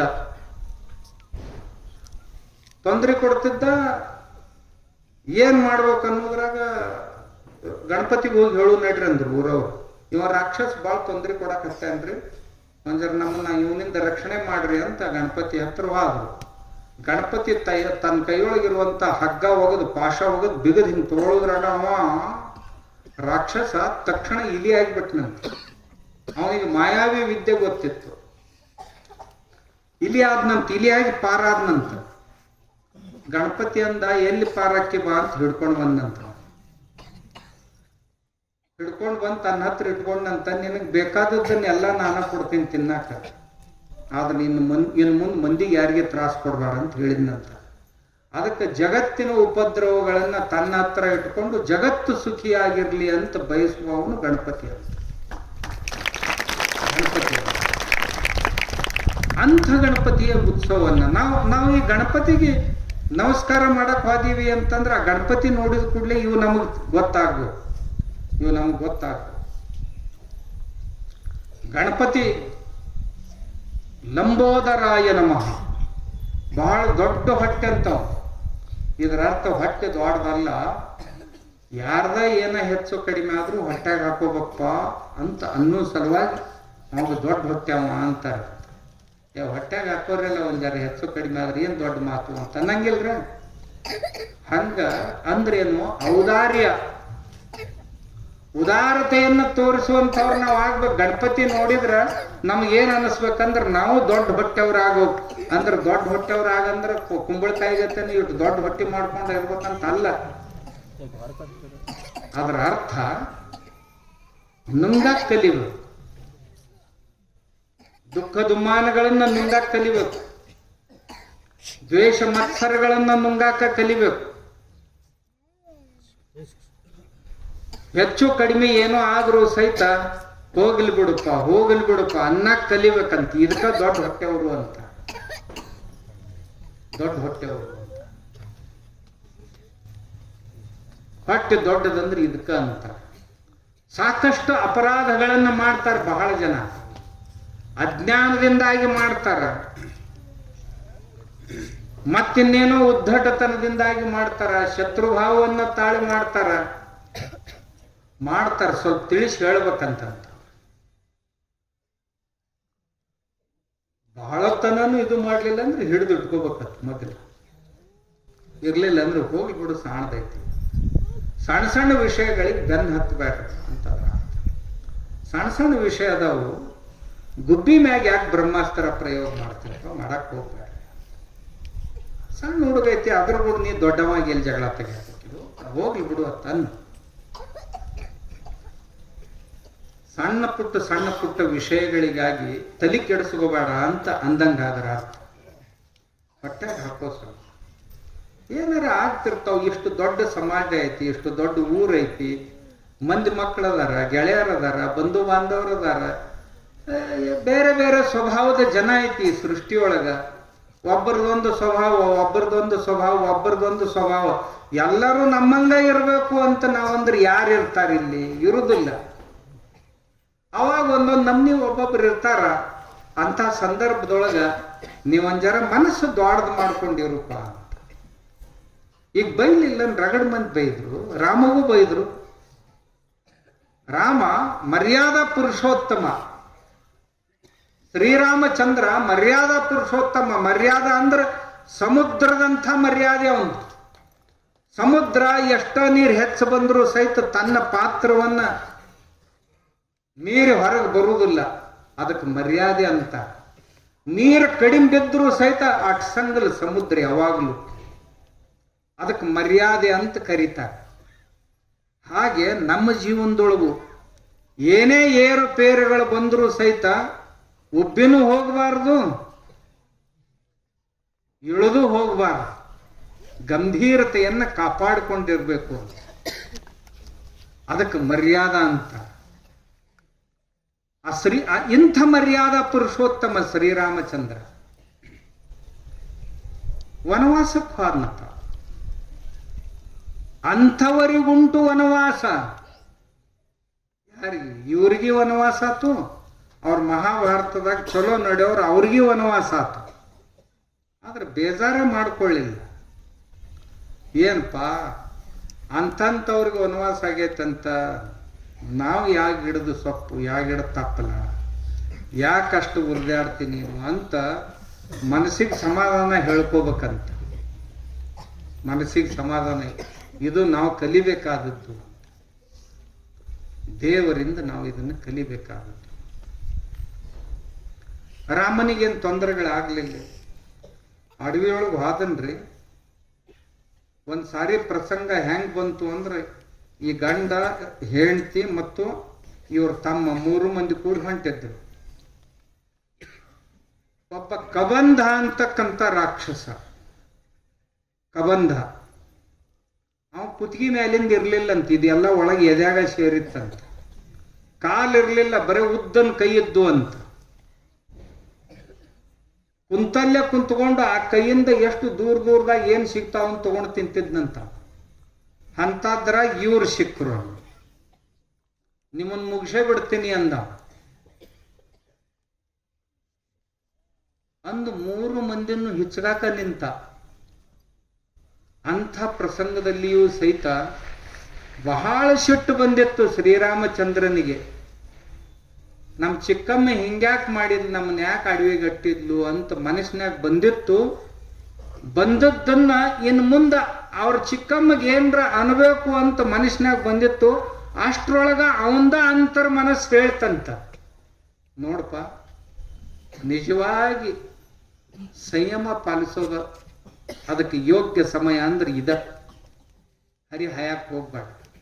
ನೀ ಹರಿ ಹಾಯೋದ್ರಿಂದ ನಿನಗೂ ಏನೂ ಸಮಾಧಾನ ಇಲ್ಲ, ಯಾರಿಗೆ ನೀ ಹರಿ ಹಾಯ್ತಿ ಅವರು ಇಲ್ಲಿಲ್ಲ. ಯಾಕೆ ಮನಸ್ಸಿಗೆ ನೋವು ಮಾಡ್ಕೋತಿ? ಸಮಾಧಾನ ಮಾಡ್ಕೊ. ಆ ಕಬಂಧನಿಗೆ ಒಂದು ವರ ಕೊಟ್ಟಿದ್ದ ದೇವರು ಏನಂತ, ಅವ ಇಚ್ಛಾಮರಣಿ ಆಗಿದ್ದ, ಅವನ್ ಕೊಲ್ಲಕ್ಕೆ ಯಾರಿಗೆ ಸಾಧ್ಯ ಇರಲಿಲ್ಲ. ಇವ್ರು 3 ಮಂದಿ ಶಿಖರ್ ನಿಮ್ಮನ್ನು ತಿಂದ ಹಾಕ್ತೇನಂದ. ಹೆಗಲ್ ಮ್ಯಾಗ ಕುಂದರ್ಸ್ಕೊಂಡಿದ್ದ 3 ಮಂದಿನ. ಅವಾಗ ರಾಮಂದ, ತಮ್ಮ ಹೆಂಗು ಇವಾಗ ಮರಣನೇ ಇಲ್ಲ, ನಾವು ಕೊಲ್ಲಕ ಸಾಧ್ಯ ಇಲ್ಲ ಇವನ್ನ, ನಮ್ಮ ಅಸ್ತ್ರ ಶಸ್ತ್ರಗಳು ಯಾವ ನಡೆಯಂಗಿಲ್ಲ ಇವನ್ ಮ್ಯಾಗ. ಕೊನೆಗೆ ರಾಮ ಹೇಳ್ದ ಲಕ್ಷ್ಮಣಗ, ನಾ ಈ ಕೈ ಗಟ್ಟಿ ಹಿಡಿತೀನಿ ಇವನು ಎಡ್ಡು, ನೀ ಇಲ್ಲಿ ಕತ್ತರಿಸಿ ಬಿಡು ಇವನು ಅಂತ. ಇವ ಎಲ್ಲ ಈ 2 ಕೈಲೇನ ಎಲ್ಲ ಆಟ ಆಡಕತ್ತಾನ, ಹೌದಿಲ್ಲ? ಇವಾಗ ಮರಣ ಇರ್ಲಿಕ್ಕೆ ಬಿಡೋಲ್ದಕ್ಕ, ಆದ್ರೆ ಇವೆಡ್ಡು ಕೈ ಕತ್ತರಿಸ್ಬಿಡು, ಉಪವಾಸ ಸತ್ತಪ್ಪ ನಿಮ್ಮ ಹಿಂದಾಗಡೆ. ಲಕ್ಷ್ಮಣ ಕೈನ ಕತ್ತರಿಸಿ ಒಗದ್ಬಿಟ್ರು, ದಪ್ಪ ಅಂತ ಬಿತ್ತು. ಅಲ್ಲಿ ನಾ ಹೆಂಗ್ ಬದುಕಲಿ ನನ್ನ ನೀ ವಿಚಾರ ಮಾಡಿ. ಆಯ್ತು, ನಾನು ಇಚ್ಛಾ ಮರಣಿ, ಮತ್ ನನ್ನ ಕೈನ ಕತ್ತರಿಸಿರಂದ್ರೆ ನನ್ನ ಸಮಾಧಿ ಮಾಡೇ ಹೋಗ್ರಿ ನೀವು. ಅಲ್ಲಿ ನೀ ಸಾಯಲಾರ್ದ ಸಮಾಧಿ ಹೆಂಗ್ ಮಾಡೋದು ಅಂತ. ದೊಡ್ಡ ತಗ್ಗರ ತೆಗೀರಲ್ಲ, ತಗದ್ ತಗ್ನ್ಯಾಗ ಹಾಕಿ ಮಣ್ಣು ಹಾಕಿ ಮುಚ್ಚಿಬಿಡ್ರಂತ, ನಾ ಜೀವಂತಿದ್ದ.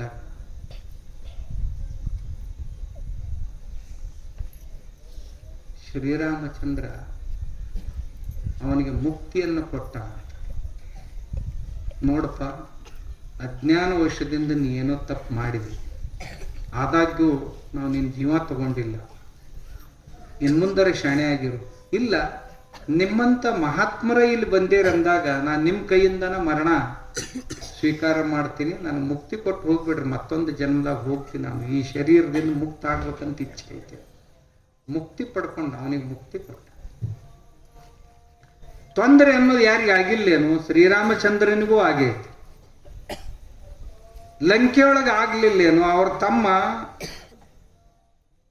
ರಾವಣನ ಬಾಣದಿಂದ ತತ್ತರಿಸಿ ಮೂರ್ಛೆ ಹೋಗಿ ರಣಾಂಗಣದೊಳಗೆ ಬಿದ್ದಿದ್ದ, ಏಳಲಿಲ್ಲ. ಸಾಯಂಕಾಲ ರಾಮನಿಗೆ ಚಿಂತೆ ಆತು, ನಾ ಇಲ್ಲಿಂದ ಹೊಳ್ಳಿ ಹೋದ ನಂತರ ಇವನ್ ಹೆಂಡತಿಗೆ ಇವ್ರವ್ಗ ಏನ್ ಹೇಳಿ ಅಂತ. ಹೋಗಿ ಏನಾರ ಹೇಳೋದಕ್ಕಿಂತಲೂ ನಾನೇ ಹೋಗದೆ ಇರೋದು ಒಳ್ಳೇದು, ನಾನು ಸತ್ರ ಒಳ್ಳೇದು ಅಂತ ವಿಚಾರ ಬಂದಿತ್ತ ತಲ್ಯಾಗ. ಅಂಥದ್ರೊಳಗೂ ಸಹಿತ ಧೈರ್ಯ ಮಾಡ್ಕೊಂಡು ಹೇಳ್ದ, ಹನುಮಂತ ನೋಡು, ಯಾರ ಒಬ್ರು ವೈದ್ಯರು ಸಿಗ್ತಾರನ್ನ ನೋಡು, ಕರ್ಕೊಂಡು ಬಾ ಅಂದ. ಜಡ್ಡಾದವ್ರಿಗೆ, ಗಾಯ ಆದವ್ರಿಗೆ ಉಪಚಾರ ಮಾಡಕ್ ವೈದ್ಯರು ಸಿಗ್ತಾರ್ರಿ, ಸತ್ತವ್ರಿಗೆ ಉಪಚಾರ ಮಾಡಕ್ ಯಾವ ವೈದ್ಯರು ಸಿಗ್ತಾರ ಅಂತ ಹನುಮಂತ ಹೋಗ್ ಲಂಕಾದಾಗ ನೀವು ಹೋಗಿ ಬಂದಿ, ಮೊದಲ ಯಾರ ಸಿಗ್ತಾರನ್ನ ನೋಡು. ಕೇಳ್ದ ಅವನು ಲಂಕಾದಾಗ ಹೋಗಿ, ಚಲೋ ಡಾಕ್ಟರ್ ಯಾರದಾರಿ ಇಲ್ಲಿ ಅಂತ. ನಮ್ಮೂರಾಗ ಚಲೋ ಡಾಕ್ಟರ್ ಅಂದ್ರೆ ಅವನು ಮನ್ಯಾಗ ಏನಿರ್ತಾನಲ್ಲ ಡಾಕ್ಟರ್, ಅವನ ಸುಷೇಣನ್ನ, ಅವನ ಒಬ್ಬ ಚಲೋ ಡಾಕ್ಟರ್. ಅವ್ರ ಮನೆಗೆ ಹೋದ. ಡಾಕ್ಟ್ರ, ರಾಮನ್ ತಮ್ಮ ರಣಾಂಗಣದೊಳಗೆ ಬಿದ್ದಾನ, ನಡಿ ಉಪಚಾರ ಮಾಡಿ ನಡಿ ಅಂದ. ಅವ ಅಂದ, ಹುಚ್ಚದೇ ಶಾಣೆ ಆಗೀನಿ, ನೀವು ನಮ್ಮ ಶತ್ರುಗಳು, ರಾವಣನ ಶತ್ರು ಅಂದ್ರೆ ನಮ್ಮ ಶತ್ರುಗಳಪ್ಪ, ನಿಮ್ಮನ್ನು ಬದುಕಿಸ್ಲಿ ನಾನು, ನಮ್ಮ ರಾಜ ಕೊಂದಾನ, ನಾ ಬದುಕಿಸ್ಲಿ ನಿಮ್ಮನ್ನ ಅಂದ. ನೀ ಬದುಕಿಸ್ಲಿಲ್ಲ ಅಂದ್ರೆ ನೀ ಹೆಂಗ್ ಜೀವಂತಿರವ ಅಂದ. ಏನ್ ಮಾಡವ ಅಂದ. ಒಂದೇ ಕೈಲೇ ಹಿಡ್ದಂಗೆ ಎತ್ತಿದ, ಹಿಂಗ ಎತ್ಕೊಂಡು ಹೋಗಲೇ ನಾ ಅಪ್ಪಳಿಸ್ಲೆ ಕೆಳಗ ಅಂದ. ಮಾಡ್ತೀನಿ ಟ್ರೀಟ್ಮೆಂಟ್ ಮಾಡ್ತೀನಿ ನಡಿ ಅಂದ. ಕರ್ಕೊಂಡು ಬಂದ ಕೂಡ್ಲೆ ತೋರಿಸಿದ, ಅದೇ ಬೆಳದಿಂಗಳ ರಾತ್ರಿ ತೋರಿಸಿದ, ಲಕ್ಷ್ಮಣ್ ಬಿದ್ದಿದ್ದ, ಇದಕ್ಕೆ ಸಂಜೀವಿನಿ ಬೇಕು ಅಂದ. ಹನುಮಂತಗ ರಾಮಂದ ಎಲ್ಲಿಂದ ತರದು? ಸಹ್ಯಾದ್ರಿ ಬೆಟ್ಟದೊಳಗೆ ಸಿಗ್ತೈತಿ, ಲಂಕಾ ಅಲ್ಲಿ ತೆಳಗ, ಸಹ್ಯಾದ್ರಿ ಇಲ್ಲಿ, ಸಹ್ಯಾದ್ರಿ ಒಳಗೆ ಸಿಗ್ತೈತಿ ಅಂತ ಹೇಳಿದ. ಹನುಮಂತ ಬಂದ, ನೋಡಿದ, ಎಲ್ಲ ಗಿಡ ಎಲ್ಲ ಟ್ಯೂಬ್ಲೈಟ್ ಹತ್ತಿದಂಗೆ ಕಣ್ಣಾಕ್ ಹತ್ತಿದ್ವು. ಇದ್ರಾಗ ನಿಜವಾದ ಆ ಸಂಜೀವಿನಿಯ ವೈಶಿಷ್ಟ್ಯ ಏನು ಅಂತಂದ್ರ, ಎಲಿ ಎಲ್ಲ ಉದುರಿದಂತ ಗಿಡಗಳಿದ್ದು ಅಮಾಶಿ ಕತ್ಲಿರ್ಬೇಕು, ಒಂದ್ ಜರಾನ ಇಬ್ಬನಿ ಬಿದ್ದಂಗೆ ಆಗಿರ್ಬೇಕು, ಅವಾಗ ತಳ ತಳ ತಳ ತಳ ಟ್ಯೂಬ್ಲೈಟ್ ಹೊಡೆದಂಗೆ ಹೊಳಿತಿದ್ದು ಅಂದ್ರೆ ಅವಕ್ಕೆ ಸಂಜೀವಿನಿ ಅಂತ ತಿಳ್ಕೊಬೋದು. ಇದು ಮೊದಲ ಹುಣ್ಣಿಮೆ ದಿವಸ ಹನುಮಂತಗ್ ಭ್ರಮೆ ಆತು. ಮತ್ತ ಅದು ಹನುಮಂತಂದ ಸಂಜೀವಿನಿ 2 ಪ್ರಕಾರಗಳು. ಹನುಮಂತನಿಗೆ ಆಯುರ್ವೇದದ ಜ್ಞಾನ ಎಷ್ಟಿತ್ತು ಅಂದ್ರ ಯಾರಿಗೆ ಇಲ್ಲದಷ್ಟು ಜ್ಞಾನ ಹನುಮಂತನಿಗಿತ್ತು. ಏನ್ ಮಾಡುದು ಅಂದ್ರ 2 ಸಂಜೀವಿನಿಗಳಂದ್ರೆ ಯಾವುವು? ಮೂರ್ಛೆಯಿಂದ ಮನುಷ್ಯನ ಹೊರಗೆ ತರುವಂತಹದ್ದು ಒಂದು ಸಂಜೀವಿನಿ, ಪ್ರಾಣ ಹೋಗಿತ್ತಂದ್ರೂ ಸಹಿತ ಹೋದ ಪ್ರಾಣವನ್ನ ಮರಳಿ ತರುವಂತ ಸಂಜೀವಿನಿ ಒಂದು. ಇದ್ರೊಳಗೆ ಇವಾಗ ಯಾವ ಜಡ್ ಆಗೈತಂತ ಯಾವ್ದು ತಗೊಂಡು ಹೋಗ್ಲಿ? ಮತ್ ವಿಚಾರ ಮಾಡಿದ ಗುಡ್ಡನ ಕಿತ್ಕೊಂಡು ಹೋದ ಅವನ ಮುಂದೆ ಇಟ್ರಾತು, ಯಾವ್ದು ಬೇಕಾದ ತಗೋತಾನ, ಕಿತ್ಕೊಂಡು ಹೋದ್. ಲಂಕಾದ ಅಯೋಧ್ಯ ಮ್ಯಾಗ ಹದ ಹೊಂಟಿದ್ದ ಅವ ಭರತ್ ಮ್ಯಾಗ ನೋಡಿದವನ ಇದ್ಯಾ ಹೊಂಟೈತ ತಿಳ್ಕೊಂಡು ಬಾಣ ಹೊಡೆದು ತಳಕೆಡಿ. ಯಾರನೇ ಅಂತ, ನಾನು ರಾಮನ ದೂತ ಅಂತ. ಎಲ್ಲಿ ಹೊಂಟಿ ಅಂತ, ಲಕ್ಷ್ಮಣ ಮೂರ್ಛೆ ಹೋಗಿಬಿದ್ದಾನ ಅಥವಾ ಪ್ರಾಣ ಹೋಗೈತಿ, ಅವಾಗ ಔಷಧ ತಗೊಂಡು ಹೊಂಟೀನಿ, ತಗೊಂಡು ಹೋಗು ಅಂತ ಬಿಟ್ಟ. ಇರ್ಲಿಲ್ಲ ಅಂದ್ರೆ ಅವ್ನು ಕಟ್ಟಿ ಹಾಕೋವಿದ್ದ. ಹೋದ, ಆ ಸುಷೇಣ ಉಪಚಾರ ಮಾಡಿದ, ಎದ್ದು ಕುಂತ. ತಮ್ಮ ನಾನು ಬದುಕಿಸಿದಪ್ಪ ನೀ ಅಂದ. ಇಂಥ ಆಪತ್ತು ನನ್ನ ಜೀವನದೊಳಗೆ ಎಂದೂ ಬಂದಿರಲಿಲ್ಲ. ಬಂತು, ಸಹಿಸ್ಕೊಂಡ. ಇಷ್ಟೆಲ್ಲ ಯುದ್ಧ ಮಾಡಿ ಸೀತಾದೇವಿಯನ್ನು ತಗೊಂಡು ಆದ್ರೂ ಊರಾನ್ ಮಂದಿರ ಏನ್ ಚಲೋದಂತೀರ? ಊರ್ ಮಂದಿ ಎಂತವ್ರು ಅಂತೀರಿ ನೀವು? ಊರಾಗ ಅಂದ್ರು ವರ್ಷಗಟ್ಲೆ ಮಂದಿ ಮನೆಯಾಗಿದ್ಲಂತಿಕೆ, ವರ್ಷಗಟ್ಟಲೆ ಮಂದಿ ಮನೆಯಾಗಿದ್ಲಂತಿಕೆ, ರಾವಣ ಮನೆಯಾಗಿದ್ಲಂತ. ಮತ್ತ ಆಕೆ ಹೆಂಗ್ ಚಲೋ ಇರಕ್ ಸಾಧ್ಯ ಐತಿ? ಊರಾನು ಯಾವೂರಾರ ಇವಕ್ ಹೊರ ತರ್ತಾವಂತೀರ ನಿಂತವಕ? ಸಾಧ್ಯನೇ ಇಲ್ಲ. ಅದಕ್ಕೊಂದ್ ದಿವಸ ಕಡೆಗೆ ಈ ಎಲ್ಲ ಸುದ್ದಿ ದಿನಾ ರಾಮನ ಕಿವಿಗೆ ಬರಾಕತ್ತಿದ್ವು. ಹಿಂಗ ಮಾತಾಡಕತ್ಯಾರಿ ಮನ್ಯಾಗ ಮಂದಿ ಅಂತ ಗುಪ್ತಚಾರ ಬಂದು ಹೇಳಿದ್ರು. ಬರೇ ಒಬ್ಬನ ಅಗಸರವ ಮಾತಾಡಿದ ಮಾತು ಅಲ್ಲದು. ಭಾಳ ಮಂದಿ ಏನ್ ತಿಳ್ಕೊಂಡಾರ, ಒಬ್ಬ ಯಾವನ ಅಗಸರವ ಅನ್ನಂತ್ರಿ, ಅದಕ್ಕೆ ಮಾತು ಹೇಳ್ತೀನಿ ಬಿಟ್ಟು. ಹಂಗಲ್ಲ, ಪ್ರತಿಯೊಬ್ಬರ ಮನ್ಯಾಗೂ ಅನ್ನಕತ್ತಿದ್ರಿ. ಅದಕ್ಕೆ ಅವನ್ ನಿರ್ಣಯ ಮಾಡಿದ, ತಮ್ಮ ಹೋಗ್ಬಿಟ್ಟು ಹೋಗು. ಅಮಾವಾಸ್ಯೆ ರಾತ್ರಿ, ಏನ್ ಬಹಳ ದೂರ ಬಿಟ್ಟಿರ್ಲಿಲ್ಲ, ಅನತಿ ದೂರದೊಳಗೆ ವಾಲ್ಮೀಕಿ ಋಷಿಗಳ ಆಶ್ರಮ. ಅವರ ಆಶ್ರಮದ ಮೂಲ್ಯಾಗ ಒಯ್ದು ಬಿಟ್ಟಿದ್ರು. ಹೆಚ್ಚು ಜೋರಾಗಿ ಹೋಗಿದ್ರೆ ಆಶ್ರಮದವ್ರು ಯಾರ ಬಂದು ಎತ್ಕೊಂಡು ಹೋಗಿರ್ಬೇಕು, ಅಷ್ಟು ದೂರದಾಗ ಬಿಟ್ಟು ಬಂದ. ಮರುದಿವ್ಸ ಮುಂಜಾನೆ ಎದ್ದು ಕೂಡಲೇ ಋಷಿ ಸ್ನಾನಕ್ಕೆ ಹೊಂಟಿದ್ದ. ಮೊದಲೇ ಕಣ್ಣಿಗೆ ಬಿದ್ದಕ್ಕಿನ ಶೀತ. ನಡಿಯವ ಅಂತ ತಕ್ಷಣ ಒಳಗೆ ಕರ್ಕೊಂಡು ಹೋಗಿದ್. ಬಹಳ ದೂರ ಬಿಟ್ಟಿದ್ದಿಲ್ಲ. ಆದ್ರೂ ಸೀತಾದೇವಿ ನಾನು ಬಿಟ್ರಲ್ಲ ಅಂತ ಎಂದೂ ಮನಸ್ಸಿಗೆ ನೋವು ಮಾಡ್ಕೊಳ್ಳಿಲ್ಲ. ಆಯ್ತು, ಇಲ್ಲೇ ಇದ್ರೆ ಆಯ್ತು. ಆಕೆಗೊಂದು ಕುಟೀರ ನಿರ್ಮಾಣ ಮಾಡಿ ಕೊಟ್ರು. 2 ಮಕ್ಕಳು ಹುಟ್ಟಿದು. ಅವಕ್ಕೆ ಎಂಥ ಸಂಸ್ಕಾರ ಮಾಡಿದ್ಲಂದ್ರಿ ಒಬ್ಬ ಹೆಣ್ಮಗಳಾಗಿ, ನಿಮಗೆ ಆಶ್ಚರ್ಯ ಅನಿಸ್ತು. ಜಗತ್ತ ಬೆರಳು ಕಚ್ಚಿತ ಆ ಹುಡುಗರು ನೋಡಿ. ಇವ ರಾಮಾಯಣ ಬರಿತಿದ್ದ, ಆ ಹುಡುಗರು ಆಡ್ತಿದ್ದು ಹೊರಗೆ ಅಂಗಳದಾಗ. ಬರೆದು ಮುಗಿಸಿದ. ಈ ರಾಮಾಯಣ ಇನ್ನು ಮಂದಿಗೆ ಹೆಂಗ್ ಮುಗಿಸುದು ಅಂತಿದ್ದ. ಅಷ್ಟ್ರೊಳಗ ಇಷ್ಟಿಟ್ಟ ಇದ್ದು 8-10 ವರ್ಷದ ಹುಡುಗರು ಅವ್ರನ್ನ ಕರೆದ. ಅಂದ, ಇದನ್ನ ಬೈಪಾಟ್ ಮಾಡ್ರೋ ಇಬ್ರು ಅಂದ. ಅವು ಅಡ್ಡು ಹುಡುಗರು ಕುತ್ಕೊಂಡು ಲವಾ ಕುಶ ಬೈಪಾಟ್ ಮಾಡಕ್ ಹತ್ತಿದ್ರಿ. ಇಡೀ ರಾಮಾಯಣನ ಬೈಪಾಟ್ ಮಾಡಿದ ಕೂಡಲೇ ಇಡೀ ಊರ್ ಮಂದಿ ಕರೆದ್ರು, ಋಷಿ ಮುನಿಗಳನ್ನ ಕರೆದ್ರು, ರಂಗ ತಾಲೀಮ್ ಮಾಡ್ರಿ ಇವ್ರ ಮುಂದಂದ್ರು. ಮಾಡಿದ ಹುಡುಗರು ರಾಮಾಯಣ ಹಾಡಕ್ ಹತ್ತಿದ್ದು ಹುಡುಗರು ಅದ್ವಿತೀಯವಾಗಿ ಹಾಡಿದರು. ಎಷ್ಟು ಖುಷಿ ಆದ್ರು ಅಂದ್ರು ಋಷಿಗಳು. ಯಾರು ಕೊಳ್ಳನ್ ಜನಿವಾರನ ತೆಗೆದು ಕೊಟ್ರಂತ, ಯಾರು ಉಡ್ದಾರನ ತೆಗೆದು ಕೊಟ್ರ. ಅಲ್ಲಿ ಆಗಿನ ಕಾಲದಾಗ ಇವಲ್ಲ ದೊಡ್ಡ ಕಿಮ್ಮತ್ತಿನ ವಸ್ತು ಅಂತ. ಇನ್ ಕೆಲವು ಮಂದಿ ಕೈ ಕಟ್ಕೊಂಡು ರುದ್ರಾಕ್ಷಿ, ಕೊಳ್ಳಾಗ ಹಾಕೊಂಡು ರುದ್ರಾಕ್ಷಿ ಮಾಲಿನ ಹುಡುಗರಿಗೆ ಕೊಟ್ರಂತ. ಕೆಲ ಮಂದಿ ಕಾಲನ ಕಡಾವ್ ತೆಗೆದು ಕೊಟ್ರು, ಕೆಲ ಮಂದಿ ಕೈಯೊಳಗಿನ ಬೆತ್ತ ಕೊಟ್ರು, ಕೆಲ ಮಂದಿ ಕಮಂಡಲು ಕೊಟ್ರು ಅವ್ರಿಗೆ. ಇಂಥವಲ್ಲ ಆಗಿನ ಕಾಲದ ವಸ್ತುಗಳು. ಕೆಲ ಮಂದಿ ತಮ್ಮ ಚರ್ಮಾಸನಗಳನ್ನೇ ಕೊಟ್ರು, ಹೋಗ್ರಿ ತಪಶ್ಚರ್ಯ ಮಾಡಕ್ಕೆ ಬಳಸ್ರಿ ಅಂತ ಹುಡುಗರಿಗೆ. ಆ ಹುಡುಗರು ಮುಂದೆ ಹೋಗಿ ಅಯೋಧ್ಯೆಯೊಳಗ ಹಾಡಕ್ ಶುರು ಮಾಡಿದ್ರು.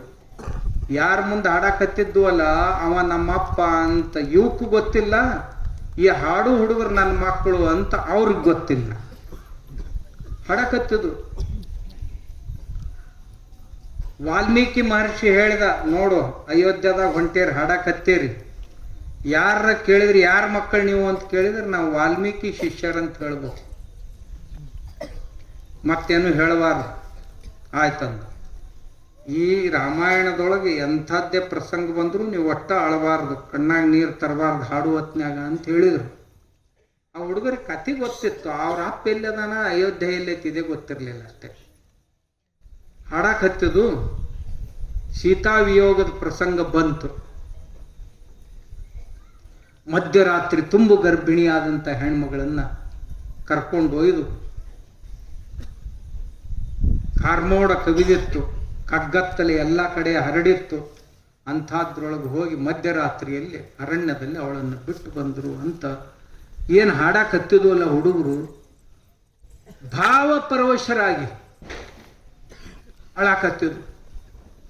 ಅಳಾಕತ್ತಿದ ಕೂಡಲೇ ರಾಮಂದ ನಿಲ್ಲಿಸ್ರಂದ. ನಿಲ್ಲಿಸಿದ ಕೂಡಲೇ ಯಾಕ್ರಿ ಅಂದ. ಯಾರು ನೀವು ಅಂದ. ನಾವು ವಾಲ್ಮೀಕಿ ಮಹರ್ಷಿಗಳ ಶಿಷ್ಯರು ಅಂತ. ಅವರೆಲ್ಲದ್ರ ಗುರುಗಳು, ನಿಮ್ಮ ಗುರುಗಳು ಅದು ಹಿಂದೆ ಕುಂತಾರೆ. ಎದ್ದು ಬಂದ್ರು, ಇನ್ನು ಗದ್ಲಾಕೈತಂದ್ರು. ಅವ್ರ ಅಜ್ಜಿ ಕೌಶಲ್ಯ, ಸುಮಿತ್ರ, ಕೈಕೇಯಿ ಅವರು ಅಲ್ಲೇ ಕುಂತಿದ್ರು. ಇವ್ರ ಚಿಗವುಗಳೆಲ್ಲ ಅಲ್ಲೇ ಕುಂತಿದ್ರು. ಈ ಹುಡುಗರು ನೋಡಿದ್ರೆ ಋಷಿಗಳಂತ ಅನಿಸೋದಿಲ್ಲ. ಇವರು ಮುಖದ ಮ್ಯಾಗ ತೇಜರ ರಾಜ ತೇಜ ಐತಿ. ಇವರು ತಲೆ ಮ್ಯಾಗ ಚುಟ್ಟ ಕಟ್ಕೊಂಡು ಬಂದವ್ರು ಋಷಿಗಳ ಗತೆ. ನಮ್ಗೆ ಯಾಕೋ ಸಂಶಯ ಬರ್ತೈತಿ ಅಂತ ತಮ್ಮ ಒಳಗ ಮಾತಾಡ್ತಿದ್ರು. ವಾಲ್ಮೀಕಿ ಋಷಿಗಳು ಮುಂದೆ ಬಂದರು. ಬಂದ ಕೂಡಲೇ ಅವ್ರನ್ನ ಕೇಳಿದ್ರು, ಯಾರೇ ಹುಡುಗರು ಅಂತ. ನಿಮ್ಮ ಶಿಷ್ಯರಂತ ಹೇಳ್ತಾರ, ಯಾವ್ರವ್ರು ಇವರು ಅಂತ ಕೇಳಿದ್ರು. ವಾಲ್ಮೀಕಿ ಋಷಿ ಹೇಳ್ದ, ಇವರು ಅಯೋಧ್ಯದವರು ಅಂತ. ಯಾರ ಮಕ್ಕಳು ಇವರು ಅಂತ ಕೇಳಿದ ರಾಮಚಂದ್ರ.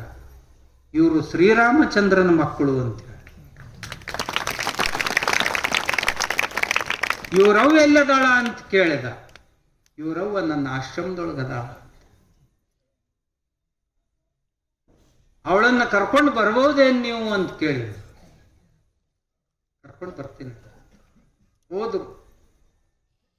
ಇಡೀ ಆಶ್ರಮವಾಸಿಗಳನ್ನೆಲ್ಲ ಕರ್ಕೊಂಡು ಮುಂದೆ ಮುಂದೆ ವೃದ್ಧ ಗೌತಮಿಯರು, ಸಾಧಕಿಯರು, ವಿದ್ಯಾರ್ಥಿನಿಯರು. ವಾಲ್ಮೀಕಿ ಮಹರ್ಷಿ ಆಶ್ರಮದೊಳಗ ಹುಡುಗಿಯರು ಮತ್ತು ಹುಡುಗರು ಇಬ್ಬರದು ಗುರುಕುಲ ಇತ್ತು, ಶಾಲೆಗಳಿದ್ದು. ಅಲ್ಲಿ ಸಾವಿರಾರು ಮಕ್ಕಳು ಕಲಿತಿದ್ರು. ಆ ಕಾಲದಾಗ ಇವತ್ತಿಗೆ 8,000 ವರ್ಷಗಳ ಹಿಂದೆ ಎಂಥ ದೊಡ್ಡ ಶಾಲೆ ವಾಲ್ಮೀಕಿ ಮಹರ್ಷಿಗಳ ಆಶ್ರಮದಾಗಿತ್ತು ಅಂದ್ರೆ ಸಾವಿರ ಮಕ್ಕಳು ಕಲಿತಿದ್ರು. ಅವರೆಲ್ಲರೂ ಒಂದ್ ಕಡೆ ಹುಡುಗರು ಸಾಲು, ಒಂದ್ ಕಡೆ ಹುಡುಗಿಯರು ಹೆಣ್ಮಕ್ಕಳು ಸಾಲು ಬರ್ತಿತ್ತು. ಕೊನೆಗೆ ಹಿಂದ ಕಾಷಾಯ ವಸ್ತ್ರವನ್ನು ಧಾರಣೆ ಮಾಡಿದಂತ ಒಬ್ಬ ಹೆಣ್ಮಗಳು ನಡ್ಕೊಂತ ಬಂದು ವೇದಿಕೆ ಮೇಲೆ ಕರ್ಕೊಂಡು ಬಂದು, ಇವಳು ನಿನ್ನ ಶ್ರೀಮತಿ ಸೀತಾದೇವಿ ಅಂತ. ಗುರುತು ಹತ್ತಲಾರ್ದಂಗಾಗಿತ್ತು. ಬಹಳ ವರ್ಷ ಆಗಿತ್ತು, 10-12 ವರ್ಷ ಆಗಿತ್ತು. ಅಂದು ಕೂಡಲೇ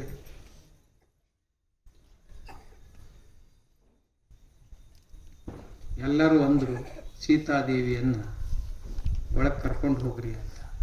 ರಾಮ ಅಂದ, ಹಂಗಾಗಕ್ಕೆ ಸಾಧ್ಯ ಇಲ್ಲ ಅಂತ. ತುಂಬಿದ ಸವಾಲ. ಮತ್ತೇನು ಮಾಡಬೇಕು ಅಂತ ದೇವಿ ಸೀತೆ ಇನ್ನೊಂದು ಸಾರಿ ಎಲ್ಲರ ಎದುರಿಗೆ ಹೇಳಬೇಕು, ಪ್ರತಿಜ್ಞೆ ಮಾಡಬೇಕು ಅಂತ. ಏನು ಪ್ರತಿಜ್ಞೆ ಮಾಡಬೇಕು ಅಂತ ವಾಲ್ಮೀಕಿ ಕೇಳಿದ್ರು. ಅದು ಏನು ಮಾಡಬೇಕು ಅನ್ನೋದು ಸೀತಾದೇವಿಗೆ ಗೊತ್ತಿದೆ. ಆ ರೀತಿಯ ಪ್ರತಿಜ್ಞೆಯನ್ನು ಅವಳು ಮಾಡಲಿ, ಈ ಜನ ಎಲ್ಲ ಒಪ್ಕೊಳ್ಳಿ, ಅವಳು ಶುದ್ಧಳಾಗಿದ್ದಾಳೆ, ಪರಿಶುದ್ಧಳಾಗಿದ್ದಾಳೆ, ಪವಿತ್ರ ಅಂತ ಆಕಿ ತಾನು ಎರಡು ಕೈ ಎತ್ತಿ ಹೇಳಬೇಕು, ನಾನು ಪರಿಶುದ್ಧಳು, ಶುದ್ಧಾತ್ಮಳು, ನಾನು ದೂಷಿತಳಾದವಳಲ್ಲ ಅಂತ ಹೇಳಬೇಕು ಅಂದ್ರು. ಆಗ್ಲಿ ಅಂದ್ಲು ಸೀತಾದೇವಿ. ಯಾಕೆ ಅಂದ್ರೆ ಇವ್ರ ಮನೆಗೊಳಗೆಲ್ಲ ಮಾತಾಡ್ತಿದ್ರಲ್ಲ, ಅದಕ್ಕೆ ಉತ್ತರ ಕೊಡುವಂತ ಸಮಯ ಬಂದೈತಿ ಅಂತ ಮಾತಾಡೋರ ಎಲ್ಲರೂ ಇಲ್ಲಿ ಬಂದಾರ. ಇವ್ರಿಗೆ ಒಂದ್ಸಾರಿ ನೇರವಾಗಿ ಸೀತಾದೇವಿನೇ ಹೇಳ್ಬೇಕು, ವಿಶ್ವಾಸ ಇದ್ರೆ ಅವ್ರು ಕೇಳ್ಬೇಕು. ಸೀತಾದೇವಿ ಒಂದೇ ಮಾತನ್ನು ಹೇಳಿದ್ಲು, ದೇವಿ ಭೂಮಾತೆ, ಭೂಮಿ ತಾಯಿ ಮಗಳಕ್ಕೆ ನೇಗಲ ಹೊಡಿ ಹೊತ್ನ್ಯಾಗ ನೇಗಲ್ದಾಗ ಸಿಕ್ಕಿದ್ಲು ಅಂದ್ರೆ ಅವಳ ತಾಯಿ ಭೂಮಾತೆ ಅಂತ ನಮ್ಮ ತಿಳುವಳಿಕೆ. ಆ ತನ್ನ ತಾಯಿಗೆ ಪ್ರಾರ್ಥನೆ ಮಾಡಿದ್ಲು, ತಾಯಿ ಭೂಮಾತೆ, ನಾನು ಒಂದು ವೇಳೆ ನನ್ನ ಜೀವನದಲ್ಲಿ ಪರಿಶುದ್ಧಳಾಗಿದ್ದೆ ಅಂದ್ರೆ ನನ್ನನ್ನು ನೀನು ಸ್ವೀಕರಿಸಬೇಕು ಅಂತ.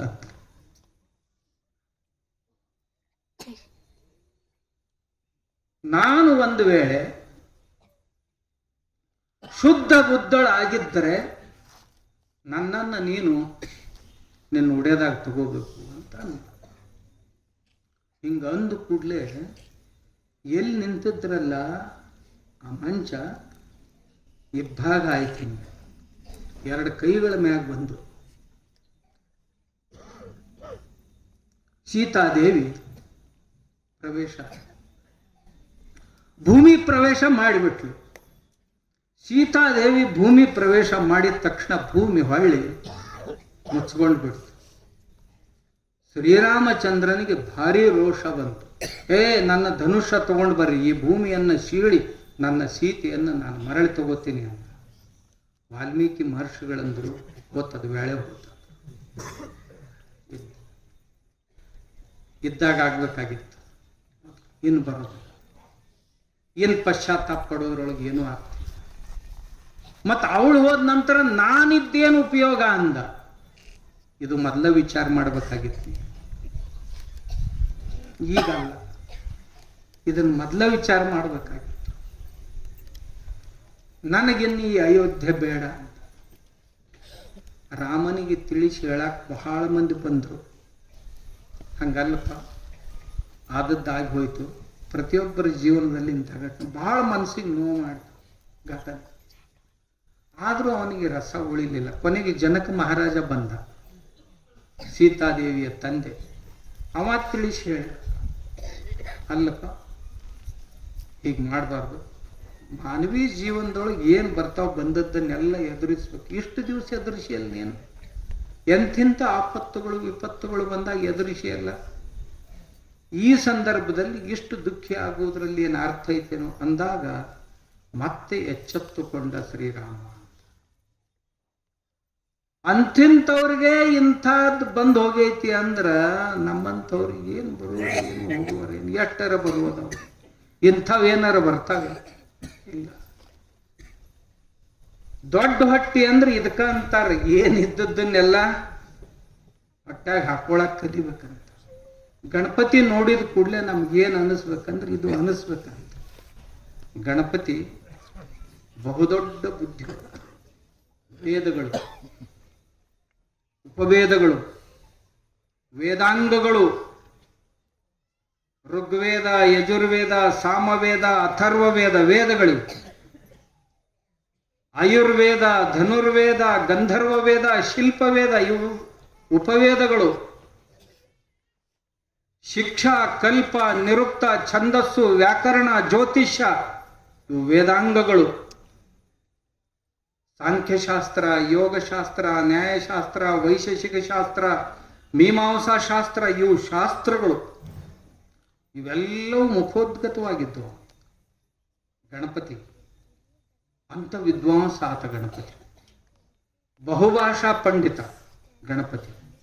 ಸುಮಾರು ಭಾಷೆಗಳು ಅವನಿಗೆ ಬರ್ತಿದ್ವು. ಅವನ ಹತ್ರ ಹೋದವರೆಲ್ಲ ಏನು ಕೇಳ್ತಾರ ಅಂದ್ರ, ಗಣಪತಿ ಶಕ್ತಿ ಮೇಲೆ ವಿಶ್ವಾಸ ಇಟ್ಟ ಮನುಷ್ಯ ಅಲ್ಲ. ಗಣಪತಿ ಯಾವಾಗಲೂ ಬುದ್ಧಿವಂತಿಕೆ ಮೇಲೆ ವಿಶ್ವಾಸ ಇಟ್ಟ ಮನುಷ್ಯ. ಈ ಗಣಪತಿಯ ಕೆಲವೊಂದು ತತ್ವಗಳನ್ನು ಛತ್ರಪತಿ ಶಿವಾಜಿ ಮಹಾರಾಜರು ತಮ್ಮ ಜೀವನದಲ್ಲಿ ಅಳವಡಿಸಿಕೊಂಡಿದ್ರು ಅಂತ ಬರ್ತೈತೆ. ಇಲ್ಲೊಂದು ಕೋಟೆ ಐತಿ ಪುಣಾದ ಹತ್ರ, ದೊಡ್ಡ ಕೋಟೆ, ಪುರಂದರದ ಹತ್ರ. ಮೇಲೊಂದು 200 ಜನ ಸೈನಿಕರಿದ್ರು, ಕೆಳಗೊಂದು 20,000 ಮಂದಿ ಮೊಘಲ್ ಸೈನಿಕರು ಬಂದಿದ್ರು. ಹಿಂಗೆ ಗುಡ್ಡ ಏರ್ತಿದ್ರು, ಕಡಾವ್ ಗುಡ್ಡ. ಛತ್ರಪತಿ ಹೇಳ್ದ, ಮತ್ತೆ ಹೆಂಗೆ ತಡೀದು ಅಂದ. ನಾವಿರೋರು 200 ಮಂದಿ, ಕೆಳಗೆ ಕಂಡಪ್ಟಿ ಮಂದಿ ಐತಿ, ಹೆಂಗಂತ. ನೀವು ಹೆಂಗೆ ಹೇಳ್ತೀರ ಹಂಗೆ ಮಾಡೋದ್ರಿ ಅಂತಂದ್ರು ಸೈನಿಕರು. ಗುಂಡುಗಳು ತಲೆ ಹಾಕಿದ್ರ ಮ್ಯಾಲೆ, ಒಂದೊಂದೊಂದೊಂದು ಗುಂಡು ಉಳ್ಸಕ್ಕೆ ಶುರು ಮಾಡ್ರಿ ಹಂಗೆ. ಅವು ಮ್ಯಾಗ ಏರ್ತಿದ್ದು, ಕೆಳಗಿಂದ ಹಿಂತಿಂತ ಮ್ಯಾಗಿಂದ ಹಿಂತಿಂತ ಗುಂಡು ಬರಕ್ಕೆ ಹತ್ತಿದ್ದು ಮೇ ಮ್ಯಾಗ. ಒಂದು 10-20 ಗುಂಡಿನ ಕೆಳಗೆ ಸತ್ತು ಉಳಿದು ಎಲ್ಲ ಓಡ್ಯವ. ಶಕ್ತಿ ಕೆಲಸ ಮಾಡ್ತಿರ್ಲಿಲ್ಲ, ಯುಕ್ತಿ ಕೆಲಸ ಮಾಡ್ತಿತ್ತು. ಇದನ್ನು ಯಾರಿಂದ ಕಲಿದು ಅಂದ್ರೆ ಗಣಪತಿಯಿಂದ ಕಲಿಬೇಕು ಅಂತ ಹೇಳ್ತಿದ್ರು. ಅಂಥ ಯುಕ್ತಿಯನ್ನ ಕೊಡುವಂಥ ದೇವರು ಅಂತ ಗಣಪತಿಯನ್ನ ಪೂಜಿಸ್ತಾರೆ ಅಂತ ಹೇಳ್ತಾರೆ. ಇವು ನಮಗೆ ಗಣಪತಿ ಜೀವನದಲ್ಲಿ ದೊರೆಯುವಂಥ ಉಪದೇಶಗಳು. ಆದ್ದರಿಂದ ಗಣಪತಿಯನ್ನ ನಮ್ಮ ಮಕ್ಕಳಿಗೆ ನಾವು ಎಲ್ಲರೂ ಪೂಜಿಸಕ್ಕೆ ಹಚ್ಚಬೇಕು, ನಾವು ಮಾಡಬೇಕು. ಇಂಥ ಗುಣಗಳು ದೇವರೇ ನಮ್ಮಲ್ಲಿ ಬರಲಿ ಅಂತ ಆರಾಧಿಸಬೇಕು ಅಂತ ಈ ಗಣಪತಿ ಪೂಜೆಯನ್ನು ಮಾಡ್ತಾರೆ ಅಂತ ಹೇಳ್ತಾ, ತಾವು ಸಹಿತ 8 ದಿವಸ ಗಣಪತಿಯ ಚಿಂತನೆಯನ್ನೇ ಮಾಡಿದ್ದೀರಿ. ಯಾರ್ಯಾರು ಬಂದವರೆಲ್ಲ ಗಣಪತಿ ಸುತ್ತಮುತ್ತ ಹೇಳ್ಯಾರ. ಗುರುಗಳು ಸಹಿತ 2 ದಿವಸ ಮೊದಲು ಅದನ್ನ ಹೇಳ್ಯಾರಂತೆಲ್ಲ. ನಾನು ಹೇಳಿದ್ದು ಮತ್ತೆ ರಿಪಿಟೇಷನ್ನು ಆಗಿರ್ಬೇಕಿಲ್ಲಂತಿಲ್ಲ, ಆದ್ರೆ ಅದು ಗಟ್ಟಿ ಆಗಲಿ ಅನ್ನೋ ಉದ್ದೇಶಕ್ಕೆ ಹೊರತು ಮತ್ತೆ ಯಾವ ಉದ್ದೇಶ. ತಾವು ಕಾಕಂಡಿಕಿ ಜನ ಭಾಗ್ಯವಂತ. ನೀವು ಎಲ್ಲ ಸಾಕಷ್ಟು ಆಪತ್ತು ವಿಪತ್ತುಗಳನ್ನು ಕಂಡವರು. ಇದೇನು ಬಹಳ ಹಳಿದಂಡಿ ಮಂದಿಗತೆ ಬಹಳ ಸಮೃದ್ಧಿ ನಾಡು ಅಂತ ಇರಲಿಲ್ಲ. ಆದ್ರೆ ನಿಮ್ಮೂರಿಗೂ ಚಲೋ ದಿವಸ ಬಂದು, ನಿಮ್ಮೂರಿಗೆ ನೀರು ಬಂತ ಕಡಿಕೆ, ನೀವು ಚಲೋ ಬೆಳ್ಯಾಕ್ ಹತ್ತೀರಿ. ಇನ್ನು ಮುಂದೇನು ಇದ್ದದ್ದು ಬಿದ್ದದ್ರಾಗೆಲ್ಲ ಇನ್ನು ಚಲೋ ಬೆಳೆ ತಗೋತೀರಿ. ಸಮೃದ್ಧ ನಾಡು ನೀವು. ಒಂದರ ಕೆಲಸ ಮಾಡಕ್ ಮಂದಿನೇ ಇಟ್ಟು ಕಡಿಮೆ ಬೀಳ್ತತಿ ಇಲ್ರಿ. ಮನೆಯ ಮಂದಿನೇ ಹೋಗುದು. ಇನ್ನು ಮತ್ತೇನು ಮಾಡೋದು? ಸಣ್ಣ ಸಣ್ಣ ಮಷಿನ್ ತಗೊಳ್ಳೋದು. ನೀವು ಹೋಗ್ಬೇಕೇನು? ಮಾಡಬೇಕು. ಮಾಡಲಿಲ್ಲ ಅಂದ್ರೆ ಏನಾಗ? ಈಗ ನಮ್ಮ ಗೋಶಾಲಾಗ ಯಾರು ಬರಲಿಲ್ಲ ಅಂದ್ರೆ ನಾವು ಹಾಲು ಕರಿತೀವಿ. ಮತ್ತೆ ಹೋಗಿ ಏನು? ಸಗಣಿ ತೆಗಿಯೋರು ಬರಲಿಲ್ಲ ಅಂದ್ರೆ ಮುಂಜಾನೆ ಹುಡುಗರು ಕರ್ಕೊಂಡು ಹೋಗಿ ನಾವು ಸಗಣಿ ತೆಗಿತೀವಿ. ಮತ್ತೆ ನಿಮ್ಗೆ ಈಗ ಬಂದು ಕೂಡಲೇ ಸ್ವಾಮಿಗಳು ದೊಡ್ಡ ಜಗದ್ಗುರುಗಳು ಬಂದಾರ, ನಿಮ್ಗೆ ಅಲ್ಲಿ ಕೊಟ್ಟಿಗೆ ಸಗಣಿ ತೆಗಿಯೋರು ಯಾರು ಇರಂಗಿಲ್ಲ. ನಾವ ತೆಗಿಬೇಕಾಗ್ತೈತಿ ಹೋಗಿ. ಮತ್ತೆ ತೆಗಿತೀವಿ, ಮತ್ತೆ ನಾವೇನು ಬಿಡ್ತೀವಿ? ದನ ಕಾಯವಾಗ ಬಿಡ್ತೈತಿ, ದಂದವಾಗ ಎಂದಾರ ಬಿಡ್ತೈತ? ಹಂಗ ನಿಮ್ಗೇನು ಬಿಟ್ಟದ್ದಲ್ಲಪ್ಪ. ಪರಿಶ್ರಮ ಪಡ್ಬೇಕು. ಬರ್ತೈತಿ, ಬಂದೈತಿ. ಮೊದ್ಲಿಂದನೂ ಊರು ಶ್ರೀಮಂತರ ಊರಂತಾನ ಪ್ರಸಿದ್ಧ ಐತಿ. ಐಶ್ವರ್ಯ ಬರ್ತೈತಿ.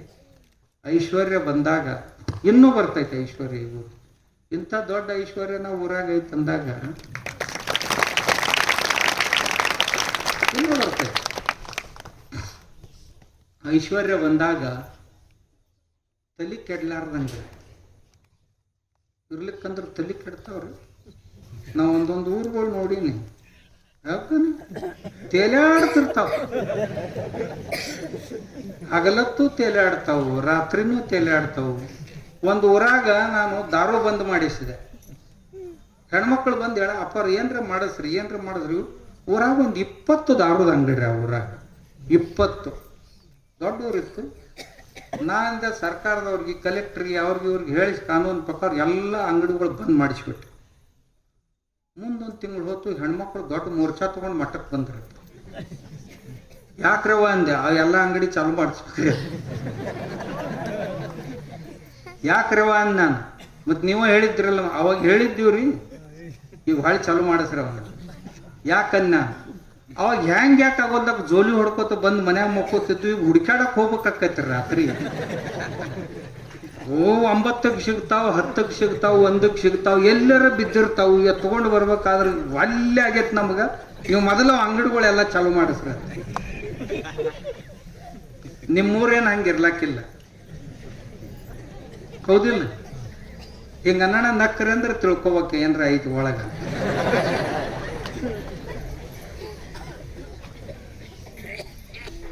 ಯಾರ ಅಪವಾದದಾರಿ ಇವತ್ತಿನ ದಿವಸ?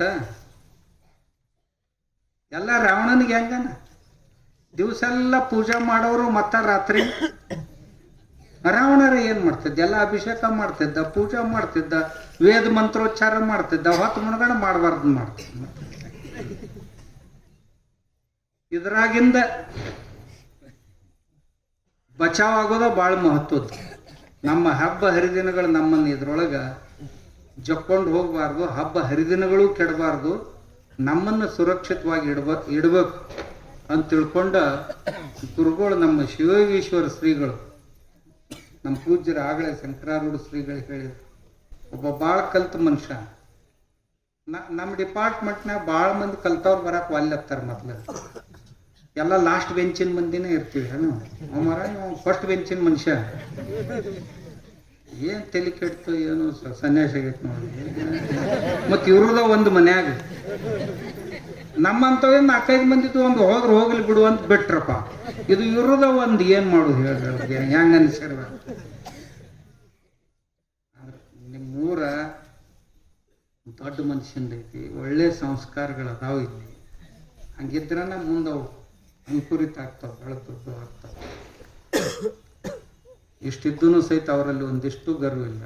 ಸಿದ್ದೇಶ್ವರ ಅಪ್ಪಗಳು ಹೆಂಗಿದ್ರೆ ಹಂಗ ನಾ ಬದುಕಬೇಕು ಅಂತ ಸಂಕಲ್ಪ ಮಾಡಿ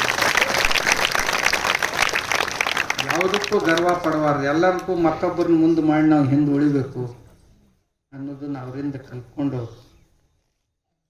ನಮಗೆಲ್ಲ ಗೊತ್ತಾಕೈತಿ ಕರೆ ನಾವು ಹಿಂದೆ ಉಳಿಬೇಕತ್ತೀವಿ. ನಮ್ಮನ್ನ ಹಿಂದೆ ಬೀಳ್ಬಿಡುದಿಲ್ಲ. ಎಲ್ಲ ಪುಣ್ಯ ತಾನೂ ಹುಡ್ಕೋಬೇಕತ್ತಾನ, ನಮ್ಮನ್ನೆಲ್ಲ ಪಾಪಗಳನ್ನ ಮಾಡ್ಬೇಕತ್ತಾನ. ಏನು ಬಹಳ ದೊಡ್ಡ ಮನುಷ್ಯನ. ಊರಿನ ಬಗ್ಗೆ ಅವ್ರಿಗೆ, ಈ ಭಾಗದ ಬಗ್ಗೆ, ಇಡೀ ಜಿಲ್ಲೆ ಒಳಗತ್ತು ಅಭಿಯಾನ ಮಾಡಿದ್ರು. ಪ್ರತಿಯೊಂದು ತಾಲೂಕುಗಳಲ್ಲಿ ಯುವಕರಿಗಾಗಿ ಶಿಬಿರಗಳನ್ನು ಮಾಡಿದ್ರು. ಯುವಕರು ಹರಿದು ಹೋಗಬಾರ್ದು ಮಹಾಪೂರದೊಳಗೆ. ಮಹಾಪೂರ ಅಂದ್ರೆ ಗೊತ್ತಾಗ್ತಿಲ್ಲ. ಆ ಮಹಾಪೂರದೊಳಗೆ ಯುವ ಪೀಳಿಗೆ ಹರಿದು ಹೋಗಬಾರ್ದು ಅಂತ ಇಡೀ ಜಿಲ್ಲೆಯ ಪ್ರತಿಯೊಂದು ತಾಲೂಕುಗಳಲ್ಲಿಯೂ ಸಹಿತ ಯುವಜನರಿಗಾಗಿ ಶಿಬಿರಗಳನ್ನು ಮಾಡಿ ಅವ್ರನ್ನ ಸುರಕ್ಷಿತವಾಗಿಡುವಂಥ ಪ್ರಯತ್ನ ಮಾಡ್ತಾ ಇದ್ದಾರೆ. ಊರಲ್ಲಿಯೂ ಮಾಡ್ತಾ ಇದ್ದಾರೆ. ಪೂಜ್ಯರು ಹಂಗೆ ನೋಡಿದ್ರೆ ಇಡೀ ದೇಶಕ್ಕೆ ಮಾರ್ಗದರ್ಶನ ಮಾಡುವಷ್ಟು ಸಾಧನೆ, ತಪಸ್ಸು ಮತ್ತು ಜ್ಞಾನ ಬರುತ್ತೆ. ಇಡೀ ದೇಶಕ್ಕೆ ಮಾಡುವಷ್ಟು. ಆದರೂ ಸಹಿತ ಏನೂ ಇಲ್ಲ ಅನ್ನುವಂಗೆ ಅದಾರ. ಅದೇ ಅವ್ರ ವೈಶಿಷ್ಟ್ಯ. ಆ ಪೂಜ್ಯರು ಏನೋ ಮುಚ್ಚಿಟ್ಟ ರತ್ನ ಅಂತಿರ್ತೈತಲ್ಲ, ಹಂಗೆ ಅದ್ರ ಮ್ಯಾಗಿನ ಬೂದಿ ತೆಗೆದ್ರೆ ಬಹಳ ದೊಡ್ಡ ಬೆಳಕು ಕೊಟ್ಟಂಗೆ ಬೆಳಕು ಕೊಡುವಂಥ ಪೂಜ್ಯರು.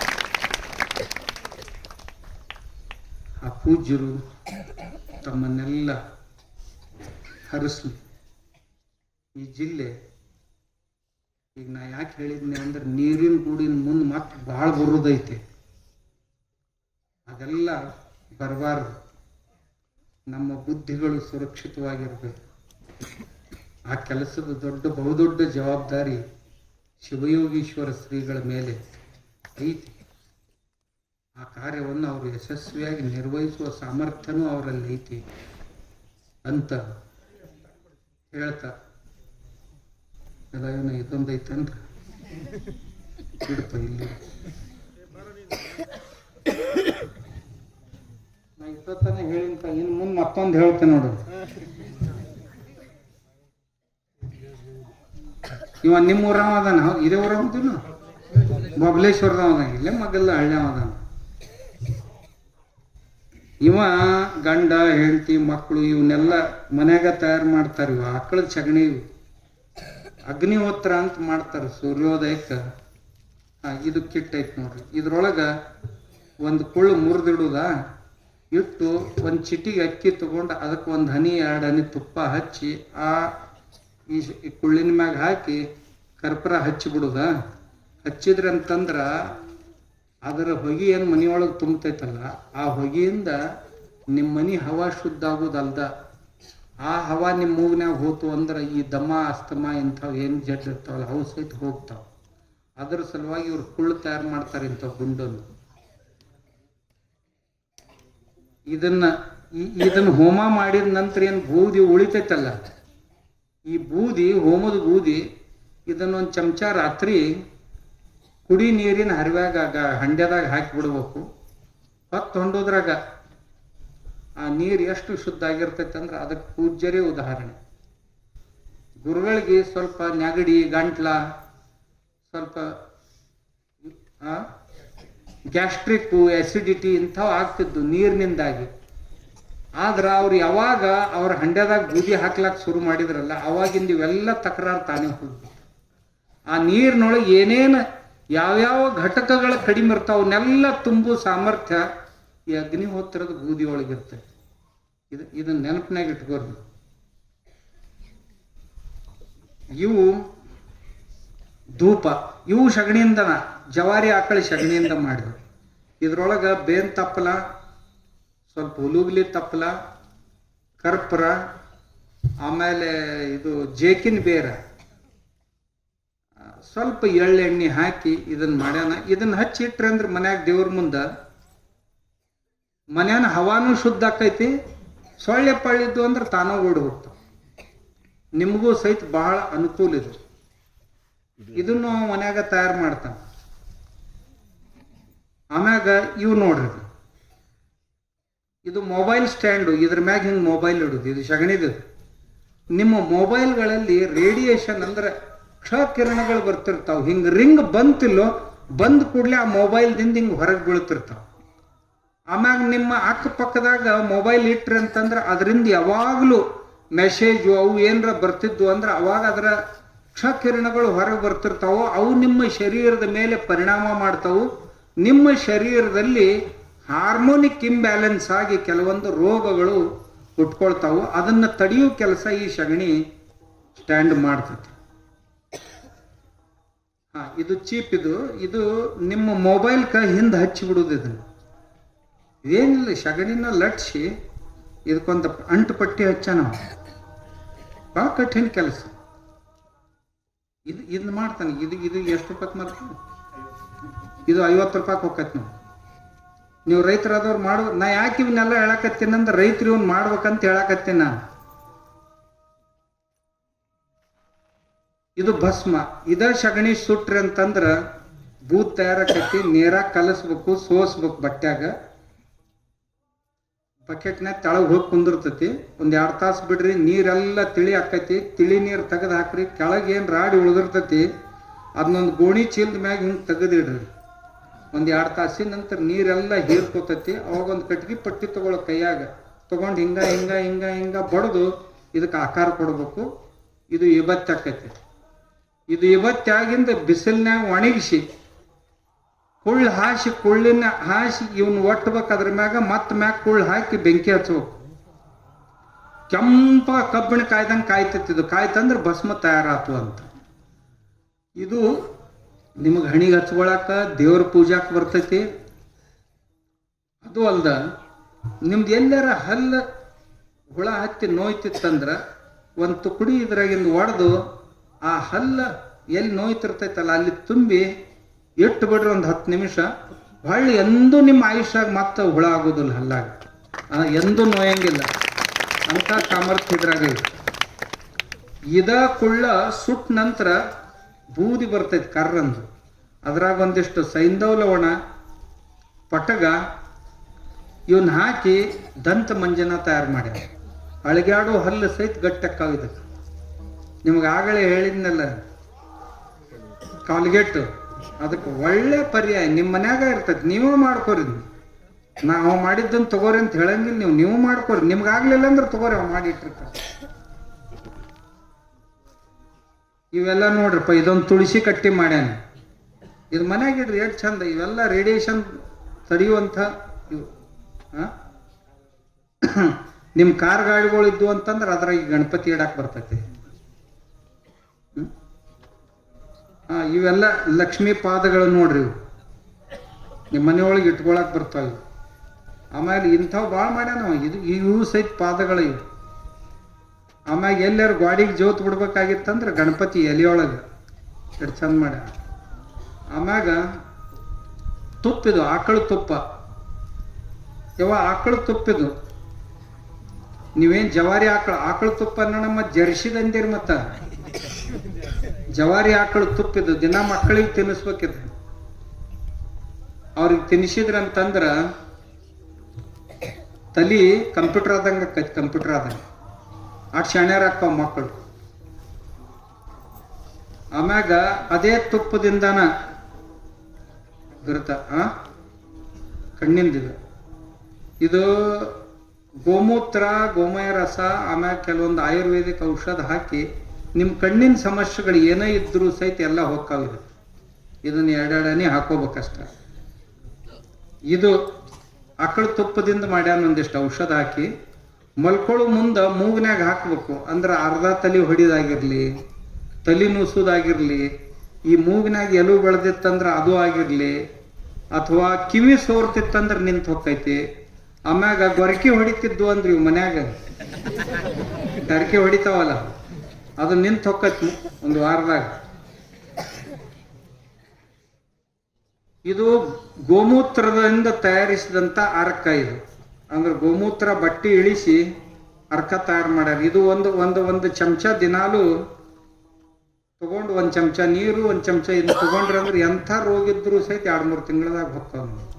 ಮತ್ತು ಯಾವ ಹೊಸ ರೋಗಗಳನ್ನು ನಿಮ್ಮ ಶರೀರದಾಗ ಬರ್ಲಾರ್ದಂಗೆ ತಡಿತಾವೆ. ಅಂಥ ಸಾಮರ್ಥ್ಯ ಈ ನಮ್ಮ ದೇಶಿ ಹಸುವಿನ ಸಗಣಿ, ಮೂತ್ರ, ತುಪ್ಪ, ಹಾಲ, ಮೊಸರಿನೊಳಗೆ ಐತಿ.